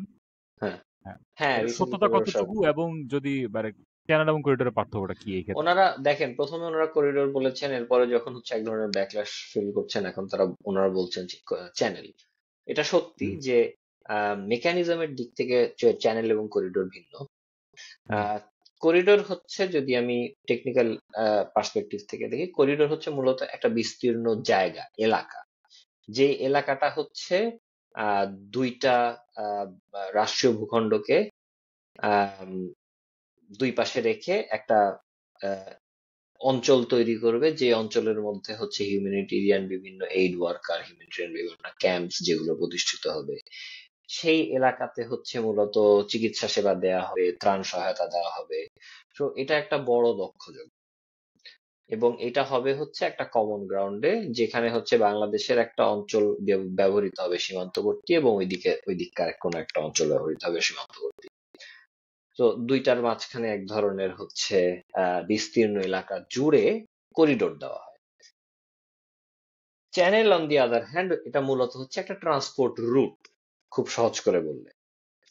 হিউম্যানিটেরিয়ান চ্যানেল মানে এমন একটা রুট যে রুটটা ধরে মূলত বিভিন্ন ট্রান্সপোর্টেশন যাবে, সেটা গাড়ি ঘোড়া, ভ্যান, ট্রাক, এগুলো হবে, যার ভেতরে হচ্ছে হিউম্যানিটেরিয়ান বিভিন্ন এইড, বিভিন্ন আহ, ত্রাণ সামগ্রী, চিকিৎসা সামগ্রী এগুলো যাবে। সুতরাং এখানে ম্যান ইনস্টলমেন্টের সুযোগ কম। এখানে যেই ইন্টেলিজেন্স অ্যাপারেটাস গুলো ইনস্টল করবার একটা সম্ভাবনার কথা ইনিশিয়ালি বলা হচ্ছিল, যেটা নিয়ে আমি আলাপ করছিলাম, সেই সম্ভাবনাটা কমে আসে। এবার প্রশ্ন হচ্ছে, যেহেতু হচ্ছে এটা একেবারেই ভিন্ন একটা মেকানিজম, এবং এই মুহূর্তে হঠাৎ করে হচ্ছে আমরা খলিলুর রহমান সাহেবের কাছ থেকে করিডোরের পরিবর্তে চ্যানেলের প্রস্তাবনা শুনতে পাচ্ছি। এটা প্রথমত, এটা ইটসেলফ, এই হঠাৎ পরিবর্তনটা ইটসেলফ একটা সন্দেহের সূচনা করে। দ্বিতীয়ত, যদি আমি ধরে নিই যে ইনিশিয়ালি এটা একটা অনেস্ট মিস্টেক ছিল, ওনারা বুঝাতে চান নাই করিডোর, এবং পরপর দুই তিনটা আলাপে এবং জাতিসংঘের প্রস্তাবনার পরে করিডোরটাকে তারা ভুলক্রমে উল্লেখ করেছেন, এটা যদি আমি হচ্ছে একটা খুব কষ্ট কল্পনার মাধ্যমে বিশ্বাস করে নিই, এবং ধরে নিই যে না, ওনারা আসলে চ্যানেলের ব্যাপারেই সিরিয়াস, তাহলে সমস্যাটা যেটা হয় সেটা হচ্ছে গিয়ে আপনার যে স্বতঃসিদ্ধ ধরে নেওয়া, যেই কথাটা আমি একদম প্রথমে বলে নিয়েছি, যে যাদের প্রস্তাবনায় এই জিনিসটা হচ্ছে, আপনি স্বতঃসিদ্ধ ভাবে আপনাকে ধরে নিতে হবে যে ওইটা প্রবলেমে। আপনি ওটা ধরে না নিয়ে এগোতে গেলে আপনার জন্য ওই যে রিস্ক বেনিফিট রেশিওতে যত বড় রিস্ক, অত বড় রিস্ক নেওয়ার জন্য হচ্ছে we are not equipped yet. তো সেই ক্ষেত্রে হচ্ছে ওইটা স্বতঃসিদ্ধ ধরে নিয়ে আপনি যদি মনে করেন যে না, তার মানে করিডোর না, এবং আমরা ম্যান ইনস্টলমেন্টে ইন্টারেস্টেড না, আমরা রাদার ইন্টারেস্টেড ইন ট্রান্সপোর্টেশন, সেটা আরো বড় সন্দেহ তৈরি করে। তার মানে হচ্ছে যে সম্ভবত যেই বড় ক্ষয়ক্ষতির সম্ভাবনা তৈরি করার ব্যাপারে হচ্ছে বিভিন্ন রাজনৈতিক গ্রুপগুলো বলছে, পার্টিকুলারলি আওয়ামী লীগ পক্ষের একটা বড় অংশের প্রচারণাটা এমন যে ব্যাপক আকারে হচ্ছে সামরিক যন্ত্রাদি সব জায়গায় হচ্ছে যাবে, এবং এই সামরিক আর্মস এবং অ্যামুনিশনের মাধ্যমে রিইনফোর্সড হয়ে আরাকান আর্মি হচ্ছে আরাকান গোটাটা দখল করবে, বা রাখাইন স্টেট গোটাটা দখল করবে। এই সম্ভাবনাটা আরো বাড়ে চ্যানেলের আলাপটা হবে। তার মানে হচ্ছে you are actually not interested in installing your intelligence apparatus, rather you are more interested about transporting goods, এবং সেই গুডস এর মধ্যে সাধারণত মানুষ যে ধরনের সিনিক্যাল চিন্তা ভাবনা করে, সেটার ইয়েটা আউটকামটা এরকম হতে পারে, আচ্ছা আমি বুঝছি কত ত্রাণ যাবে, ত্রাণের বদলে কি যাবে সেটাও বুঝছি। তো এইটা হুম। আসলে সন্দেহেও বাড়ানো ছাড়া কমাবে। এবং বারবার করে গোলপোস্ট চেঞ্জ করা, কথা পরিবর্তন করা, এগুলি আসলে সাধারণ মানুষ ভালো চোখে দেখে না। এবং যেটা বললাম, স্বতঃসিদ্ধ যেটা, সেই জিনিসটাকে উপেক্ষা করার কোনো উপায় নেই। এটা কিন্তু আমার বলা স্বতঃসিদ্ধ না, আমি স্বতঃসিদ্ধ বলেছি বলে না, মানুষ আসলে পাবলিক পারসেপশন এইভাবেই চিন্তা করে। যেটা আমি গতকালকের আলাপে বলেছি, যে আমরা অনেক সময় জি। জনতার বা পাবলিকের যে আন্ডারস্ট্যান্ডিং, এটাকে ছোট করে দেখি। পাবলিকের হুম যে হুম হুম। পারসেপশন, এটাকে ছোট করে দেখি। পাবলিকের পারসেপশন ছোট করে দেখে রাজনীতি হয় না। সেটা নিয়মতান্ত্রিক রাজনীতি করুক আর অন্য কোনো দেশের আহ স্বার্থ সংশ্লিষ্ট রাজনীতি করুক না কেন, পাবলিক পারসেপশন না দেখে রাজনীতি হয়। সুতরাং যদি করিডোর নিয়ে আলাপটা তারা চালু রাখতো, তারা যদি ছোট ছোট করে স্লো বার্নিং প্রসেসে এগোতো, তাহলে আমি ধরে নিতাম যে তারা মূলত ইন্টেলিজেন্স অ্যাপারেটাস ইনিশিয়ালি সাপোর্ট করে একটা দীর্ঘ মেয়াদী খেলার মধ্যে ঢোকার চেষ্টা করছে। কিন্তু now that they are saying যে না, করিডোর না, চ্যানেল, এটা একটা entirely different mechanism, we are more interested in channel now. এবং তার আগে যে 100 বছর ধরে ওনারা হচ্ছে একটা ন্যারেটিভ প্রতিষ্ঠা করার চেষ্টা করছেন করিডোরের পক্ষে, এটা যখন দেখছে মিজারেবলি ফেল করছে, তখন তারা বলছে যে না, এখন চ্যানেলের কথা বলছি আমরা। এইটা মূলত বুঝায় যে তার মানে হচ্ছে এর আগে তোমরা যেটা যেভাবে করার চেষ্টা করছিলে সেটা সেভাবে করতে না পেরে এখন তোমরা এমন আরেকটা পদ্ধতিতে এগোনোর চেষ্টা করছো যেটা দ্বারা তোমরা একইভাবে হচ্ছে আগের যেই লক্ষ্য বা উদ্দেশ্য অন্যের হয়ে ফুলফিল করবার চেষ্টা করছিলে সেটা জারি রাখবে, জাস্ট নাম চেঞ্জ করবে, মেকানিজম চেঞ্জ করবে। অর্থাৎ এইবার মানুষ ইনস্টল করব না, personal security, personal deep state personal আমরা ইনস্টল করব না, আমরা সরাসরি অস্ত্র পাঠাবো, যেটা আরো বেশি বিধ্বংসী। তো এটা আমি বলছি যে এইটা একটা বড় ধরনের পসিবিলিটি, অর্থাৎ এই ধরনের আলাপ তুলে আনাটা আরো সন্দেহের উদ্রেক করবে রাদার দ্যান সন্দেহের প্রশমন। দ্বিতীয় প্রশ্ন হচ্ছে বাংলাদেশের সামরিক বাহিনীর ভূমিকা। সত্যি কথা বলতে ওই পাবলিক পারসেপশনের প্রশ্নে এবার ফেরত যাই। যে কোনো রাজনৈতিক মুভ টিকবে কি টিকবে না, এইটা সেটা গণতান্ত্রিক রাষ্ট্র হোক, অগণতান্ত্রিক রাষ্ট্র হোক, সামরিক শাসনভুক্ত রাষ্ট্র হোক, রাজতন্ত্র হোক, অনেকাংশে নির্ভর করে পাবলিক পারসেপশনের উপরে। পাবলিক পারসেপশন কিন্তু পাবলিক ম্যান্ডেট না, এই জিনিসটা বোঝা অবশ্যই। ইম্পর্টেন্ট। ঠিক আছে, পাবলিক পারসেপশন যেমন আরব স্প্রিং এর সময় কিন্তু আমরা দেখেছি বেশ কিছু আরব রাষ্ট্র বা রাজ্য তারা কিন্তু আরব স্প্রিং দ্বারা আক্রান্ত হয়ে যাওয়ার একটা পসিবিলিটির মুখে পড়ে হঠাৎ করে বড় ধরনের কিছু পলিসি চেঞ্জ আনে। তারা হচ্ছে মানুষজনের ভেতরে হচ্ছে সোশ্যাল সেফটি নেটের ব্যাপারে আগ্রহ তৈরি করার চেষ্টা করে, বেশি ধরনের অনুদান দেওয়ার চেষ্টা করে মানুষজনকে, আরো বেশি জিনিসপাতি ফ্রি দেওয়ার চেষ্টা করে মানুষকে। এগুলি কিন্তু কোনোটাই আহ গণতান্ত্রিক রাষ্ট্র না, এগুলো রাজতন্ত্র, কিন্তু তারপরেও তাদেরকে পাবলিক পারসেপশনের কথা মাথায় রাখতে হয়েছে। অর্থাৎ public perception is a very different ball game. এবার যে কোনো রাজনৈতিক এখানেও আমরা বাংলাদেশে এই রিসেন্ট পাস্টে যেটা দেখলাম যে আওয়ামী লীগ গভর্নমেন্ট ফল করবার পেছনে কিন্তু একটা বড় কারণ হচ্ছে পাবলিক পারসেপশন চেঞ্জ হয়েছে। এবং পাবলিক পারসেপশন কিন্তু নট নেসেসারিলি মেজরিটি পাবলিকের ভিউ পয়েন্ট। বাংলাদেশে কিন্তু কোনো গণভোটের মাধ্যমে এটা প্রমাণিত হয় নাই যে অধিকাংশ মানুষ আওয়ামী লীগের আউটস্টার চায়, কিন্তু হয়ে গেছে। কারণ এবং এটা এটা নিয়ে খুব বড় ধরনের কোনো হচ্ছে আহ জনবিক্ষোভ আমরা লক্ষ্য করি নাই। কেন করি নাই? তার কারণ হচ্ছে সামহাও পাবলিক পারসেপশন ক্যাপচার করা গেছে। এবার রাজনীতির একটা বড় হচ্ছে চালিকা শক্তি এই পাবলিক পারসেপশন।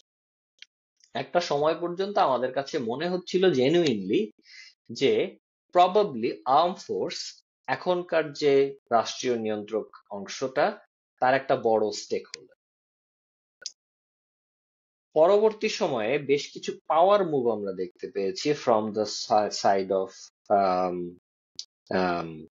ডক্টর ইউনুস। তার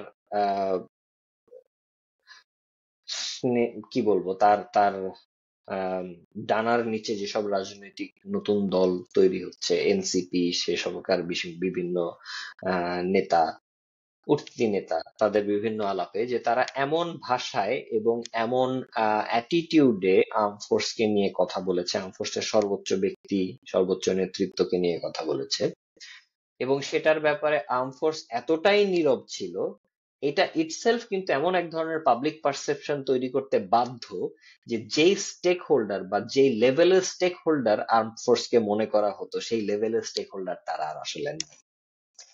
এইটা সত্য হতে পারে, মিথ্যাও হতে পারে, কিন্তু পাবলিক পারসেপশন কিন্তু সেটার ধার ধারে না।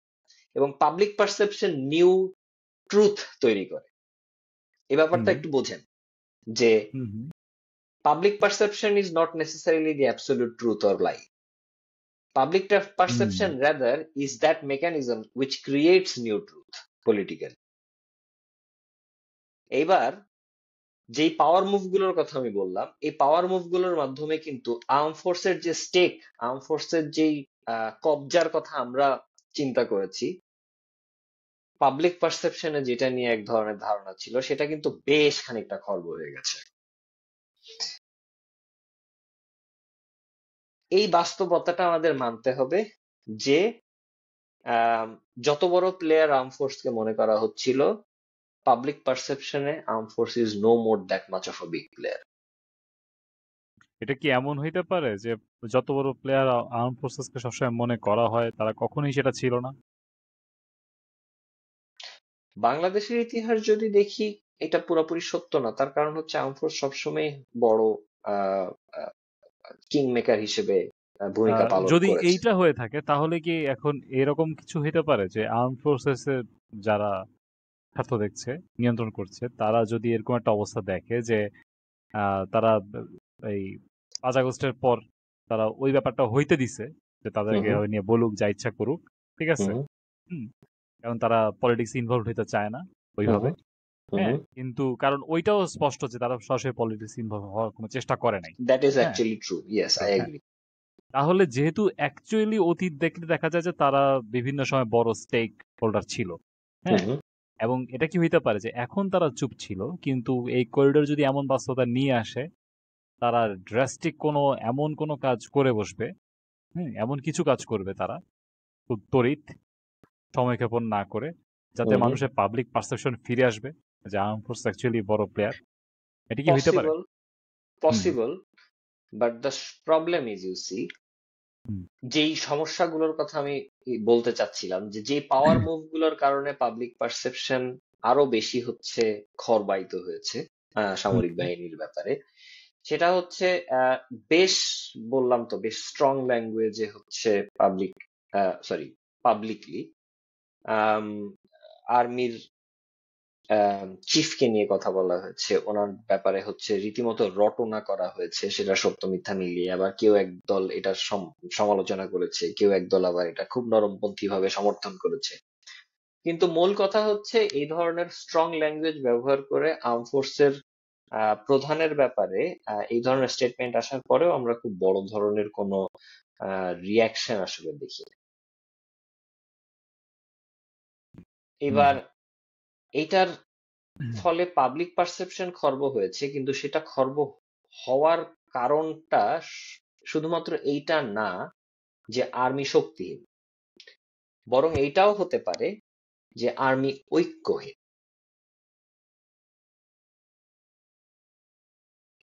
হুম, সাধারণত as an institution, as an organization, যখন একটা বোল্ড মুভ নেয়ার সময় আসে, তখন সবার আগে যেটা টেস্ট করা হয় সেই ইনস্টিটিউশনের পক্ষে বা সেই অর্গানাইজেশনের পক্ষে, সেটা হচ্ছে যে আমাদের ইন্টারনাল স্ট্রেংথ এবং ইউনিটি কতটা to sustain that bold move. এবার সেই ওয়াটার টেস্টে আমার মনে হয় না আর্মি ইন্টারনালি উতরাতে পেরেছে, যার ফলে আমরা কোনো রকমের ড্রাস্টিক মুভ দেখি নাই ওই ধরনের সময়। এইবার আপনি বলতে পারেন যে আচ্ছা ঠিক আছে, ওই সব ক্ষেত্রে হয়তো বা দ্বিমতের একটা জায়গা ছিল, কিন্তু যখন রাষ্ট্রীয় সার্বভৌমত্বের প্রশ্ন, তখন তো ঐক্যমত্যের জায়গাটা আরো শক্তভাবে আসতে পারে। That's a possibility.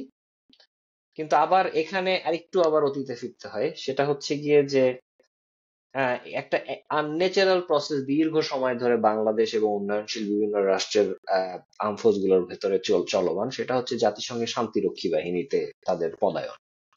শান্তিরক্ষী বাহিনীতে পদায়ন হওয়ার পেছনে শুধুমাত্র মনিটারি লাভ ছাড়া সার্বভৌমত্ব এবং রাষ্ট্রের নিরাপত্তা রক্ষার কোন রকমের লাভ আসলে হয় না, লস বাদে। সাধারণত একটা আর্ম ফোর্স, একটা আহ, সামরিক বাহিনী এবং এই সামরিক বাহিনীর যে গঠন, তার গঠনের মূল উদ্দেশ্যটাই হচ্ছে অর্থ উপার্জন না, বরং সার্বভৌমত্ব রক্ষা, সীমান্ত রক্ষা ক্ষেত্র বিশেষে। এবার যখনই আপনি হচ্ছে আর্ম ফোর্সের একটা অন্যতম প্রধান উপজীব্য করে তুলবেন হচ্ছে এই ধরনের ফরেন মিশনগুলিতে অ্যাটেন্ড করা, যেটা কেউ মানুক আর না মানুক, বাংলাদেশের সামরিক বাহিনীতে যোগদানের পেছনে একটা বড় মোটিভেশনাল ফ্যাক্টর হিসেবে কাজ করে। যারা হচ্ছে এসব জায়গায় যোগদান করেন তাদের জন্য, তাদের প্রতি কোন রকমের অশ্রদ্ধা নেই। তারা যদি ইনিশিয়ালি এটা মনে করে থাকে ব্যক্তি মানুষ হিসেবে যে রাষ্ট্রের প্রতি সর্বোচ্চ বা রাষ্ট্রের সার্বভৌমত্বের প্রতি সর্বোচ্চ কমিটমেন্ট বজায় রেখেও তারা এই ধরনের অর্থকরী ইনিশিয়েটিভ গুলোতে ব্যক্তি হিসেবে যুক্ত হতে পারেন, সে ব্যাপারে আমি কোনো রকমের দ্বিমত পোষণ করব না। সমস্যাটা হচ্ছে প্রশ্নটা ব্যক্তি মানুষের না, প্রশ্নটা হচ্ছে একটা অর্গানাইজেশন, একটা institution. Army is not an individual, it's an institution. এবং যখন হচ্ছে এই ধরনের সিকিউরিটি, এই ধরনের মিলিটারি পার্সোনালকে আপনি হচ্ছে, আমি একটু একটু এই ভাষাটা বললে হয়তো বা অনেকে কি বলবো রাগ করতে পারেন, কিন্তু আহ, আমি এটা বলছি আর কি ব্যাপারটার গ্র্যাভিটি বোঝানোর জন্য। আসলে আপনি খ্যাপ খাটানোর জন্য হচ্ছে অন্য দেশে পাঠাচ্ছেন, যাতে হুম করে হুম কিছু টাকা আসে আপনার আর্ম ফোর্স পার্সোনালদেরকে। ব্যক্তি মানুষের প্রতি কোনো বিদ্বেষ বা কোনো রকমের ইয়ে নেই, আমি ইনস্টিটিউশনাল জায়গাটা থেকে বলছি। এখানে আপনি না চাইলেও আপনার কমিটমেন্ট কম্প্রোমাইজড হবে। আনফরচুনেটলি বিভিন্ন উন্নয়নশীল রাষ্ট্রের সেনাবাহিনীগুলোর ভেতরে আম, এই প্রবণতাটা দীর্ঘ সময় ধরে হচ্ছে চলমান। এবং এটার পেছনেও একটা আলাদা স্টোরি আছে, কেন হচ্ছে ইউএন মিশন গুলিতে হচ্ছে উন্নত রাষ্ট্রের আর্মির পরিবর্তে উন্নয়নশীল রাষ্ট্রের আর্মির পার্সোনালদেরকে নেওয়া হয়। সেটার ওই হিস্ট্রিতে আমি এখন না যাই। এটা নিয়ে একটা মুভিও আছে, এটা খুব ইন্টারেস্টিং, পরে এটা নিয়ে আলাপ করবো একদিন। হুম আম, তো তার মানে এটা বোঝা যাচ্ছে যে পার্টিকুলারলি এই ইস্যুটা এমন একটা ইস্যুতে পরিণত হয়েছে, এই ইউএন পিস কিপিং মিশনে থাকা না থাকার ইস্যুটা দীর্ঘ সময়ের চর্চায়, যে এইটা ইটসেলফ এমন একটা ফ্যাক্টর যেটাকে ব্যবহার করে সেনাবাহিনীর আর্ম টুইস্ট করা যায়। এবং that itself is a kind of fault line, যেটার উপরে হ্যামারিং করে করে আপনি এই রাষ্ট্রীয় বাহিনীটার ভেতরে বড় ধরনের বিভক্তি তৈরি করতে পারেন। তো আবার ওই ঐক্যের পয়েন্টে মেনি বলি যে ঠিক যেই ঐক্যের অভাবের কারণে কোনো ড্রাস্টিক মেজার আমরা দেখলাম না আর্মিকে একটা ইনস্টিটিউশন হিসেবে বেশ অপমানজনক কথাবার্তা বলা সত্ত্বেও, সেই একই হুম বিভক্তি কিন্তু এই কারণেও তৈরি হচ্ছে এই এই ইউএন মিশন জাতীয় বহুজাতিক সংস্থাগুলোতে আর্ম ফোর্সের অংশগ্রহণের মাধ্যমে। সুতরাং when it comes to this kind of a situation, এই সন্দেহে থাকারও একটা বড় ধরনের রিজন আছে যে হয়তো এই ধরনের ইস্যুগুলোকে সেই বিভক্তি জিয়ে রাখার উম, অস্ত্র হিসেবে ব্যবহার করা হতে পারে, এবং এটার হুম মাধ্যমে কোনো ড্রাস্টিক মুভে যাওয়া থেকে এদেরকে বিরত রাখা হতে পারে। লাস্ট একটা জিনিস আমি সংযুক্তি হিসেবে ইউজ করতে চাই, যারা হচ্ছে আলাপগুলো শুনবেন তারা যদি আর একটু ইয়ে করতে চান, খুব রিসেন্টলি সেলিম সামাদ নামক একজন বেশ বেশ ডার্ক সাইডের সাংবাদিক, পুরস্কার টুরস্কার পেয়েছেন বিভিন্ন নিওলিবারাল মাধ্যম থেকে। উনি একটা আর্টিকেল লিখেছেন, ওখানে উনি খুব স্পেসিফিক্যালি লিখছেন, আমি আর্টিকেলটার লিংক শেয়ার করব মঈনের সাথে। মঈন, আপনি যখন জি নিশ্চয়ই ভিডিও আপনি এডিটিং এটা ওইটা শেয়ার করে দিতে পারেন। জি সেখানে নিশ্চয়ই খুব স্পেসিফিক্যালি উল্লেখ করা হচ্ছে যে শিলখালী রিভার পোর্টটাকে ঘিরে মূলত এই করিডোর বাস্তবায়নের একটা কাজকর্ম চলছে, দক্ষযজ্ঞ চলমান। এবার এটা উনি একজন রিপোর্টার হিসেবে রিপোর্ট করছেন, নিশ্চয়ই তার হচ্ছে সোর্সেস আছে, এবং উনি বলছেন যে উনি আননেমড সোর্স কে রেফার করছেন। এবং we are not talking about Chandan Nandi, we are not talking about north east news, যাদের ব্যাপারে হচ্ছে যথেষ্ট সন্দেহ প্রকাশের অবকাশ আছে। আমরা হুম বলছি সেলিম সামাদের কথা, যে একজন বেশ রিলায়েবল সাংবাদিক, এবং ওনার রিপোর্টটাতে হচ্ছে উনি খুব স্পেসিফিক্যালি এই জিনিসটা উল্লেখ করছেন, অর্থাৎ করিডোর না চ্যানেল। এই হুম ধরনের যে আলাপগুলো করা হচ্ছে এগুলো এখানে আবার ইয়ে কি বলে ধোপে টিকছে না। এবং দ্বিতীয়ত হচ্ছে উনি খুব স্পেসিফিক্যালি আর্মির কয়েকটা অংশের কথা বলছেন, মানে অংশ বলতে আমি বলবো, আমি ঠিক এই ব্যাটালিয়ন রেজিমেন্ট এই ব্যাপারগুলো ভালো বুঝি না, তো আমি ওই ওই হুম লিঙ্গতে যাচ্ছি না। ঠিক আছে, কোনটা ব্যাটালিয়ন, কোনটা রেজিমেন্ট, কোনটা কি, কোনটা কোম্পানি, এই ব্যাপারগুলো নিয়ে জিজ্ঞেস করলে আমি I will be very confuse, so let's not get into that. কিন্তু উনি খুব পার্টিকুলারলি কয়েকটা ইউনিটের কথা উল্লেখ করলেন, আম, এই কমেন্ট এই রিপোর্টটাতে, যেখানে থেকে বোঝা যাচ্ছে যে আর্মির একটা অংশকে অলরেডি রিপ্লয় করা হচ্ছে এইসব জায়গার নিরাপত্তা রক্ষার জন্য। সুতরাং আর্মি যে অসহযোগিতা করছে বা খুব ড্রাস্টিক কোনো মুভমেন্টের মাধ্যমে এটার কোনো রকমের রিটালিয়েশন আমরা দেখতে পাবো তাদের পক্ষ থেকে, আমি এখন এই মুহূর্তে আর এই ব্যাপারটাতে আহ মনে হয় না বিশ্বাস রাখার মতন অবস্থায় আছি। হুম হুম এটা আমার ব্যক্তিগত মতামত বললাম, কিন্তু আবার একই সাথে পাবলিক পারসেপশন কিভাবে করে অন্যদিকে ঘুরতে পারে এবং পাবলিক পারসেপশনের কারণে কিভাবে করে নিউ রিয়েলিটি তৈরি হতে পারে, এই জিনিসটাও আসলে হচ্ছে উল্লেখ করলাম। অর্থাৎ আর্মির প্রশ্নে, আর্ম ফোর্সের প্রশ্নে আমার যেটা মনে হয়, এই ধরনের ইস্যুতে আর্ম ফোর্সের ইচ্ছা থাকলেও এই মুহূর্তে হয়তো বা তাদের সেই এবিলিটি নাই, দুটো কারণে। একটা হচ্ছে তাদেরকে আর্ম টুইস্ট করা হচ্ছে তাদের বিভক্তিটা বাড়ানোর জন্য, দুই হচ্ছে অলরেডি অন্যান্য বিষয়ে তাদের ভেতরে বিভক্তি আছে ইন্টারনালি, তিন হচ্ছে, এগুলি সব সম্ভাবনা কিন্তু, তিন হুম হচ্ছে আমি আরেকটা যেটা ব্যাপার মনে হলো, যেটা আমি অলরেডি উল্লেখ করলাম, সেটা হচ্ছে পাবলিক পারসেপশনটা অলরেডি আর্মির ব্যাপারে এতটা খরবাহিত যে এই পাবলিক পারসেপশনটা পারসিস্ট করে বলেই সেটা আবার নতুন ধরনের একটা হচ্ছে ট্রুথের জন্ম দিতে পারে। অর্থাৎ আর্মির যে শক্তি, সেই শক্তিটা ম্যানিফেস্ট করার ব্যাপারে তাদেরকে বাধা প্রদান করতে পারে এই পাবলিক পারসেপশন। কারণ পাবলিক পারসেপশন মনে করছে না they are strong enough, therefore hmm they are not confident to show the strength. Hmm hmm. এটাই আমার এন্ডিং রিমার্ক। আচ্ছা আচ্ছা। তো যা হোক, আজকে আলাপ আমার তো মনে হলো অনেক ডালপালা ছড়িয়ে অনেক বিষয় কভার করলো।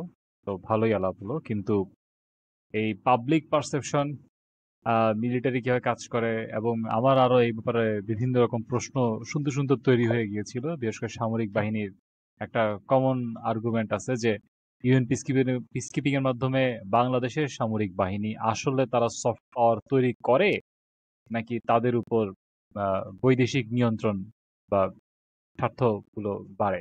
এটা কিন্তু অনেক পুরনো বিতর্ক। তো এগুলো নিয়ে আমার অনেক প্রশ্ন তৈরি হলো, কিন্তু সেগুলো আজকে না করে আমরা আরো বিস্তারিত একসময় আলাপ করব। আমরা নেশন বিল্ডিং নিয়ে, পাবলিক পারসেপশন নিয়ে আরো প্রাসঙ্গিক যত বিষয় আছে, যখন আহ, এই নতুন প্রসঙ্গ তৈরি হয় রাজনীতিতে সবসময়, তো সেগুলো আমরা ধরে আবার আলাপ করব।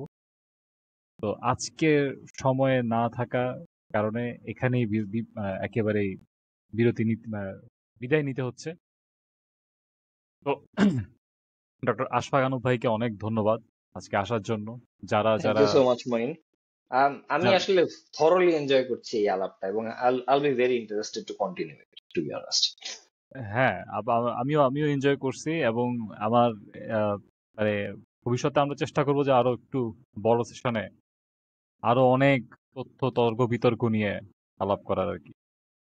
তো আজ যারা আমাদের সাথে ভিডিওটি দেখলেন, পুরোটা যারা দেখলেন, তাদেরকে অনেক ধন্যবাদ। যেখানেই আমাদের এই ভিডিও বা সংক্ষিপ্ত ভিডিও অংশ যাই দেখছেন, তারা অবশ্যই, আমরা আশা করব যে ইউটিউব হলে সাবস্ক্রাইব করবেন।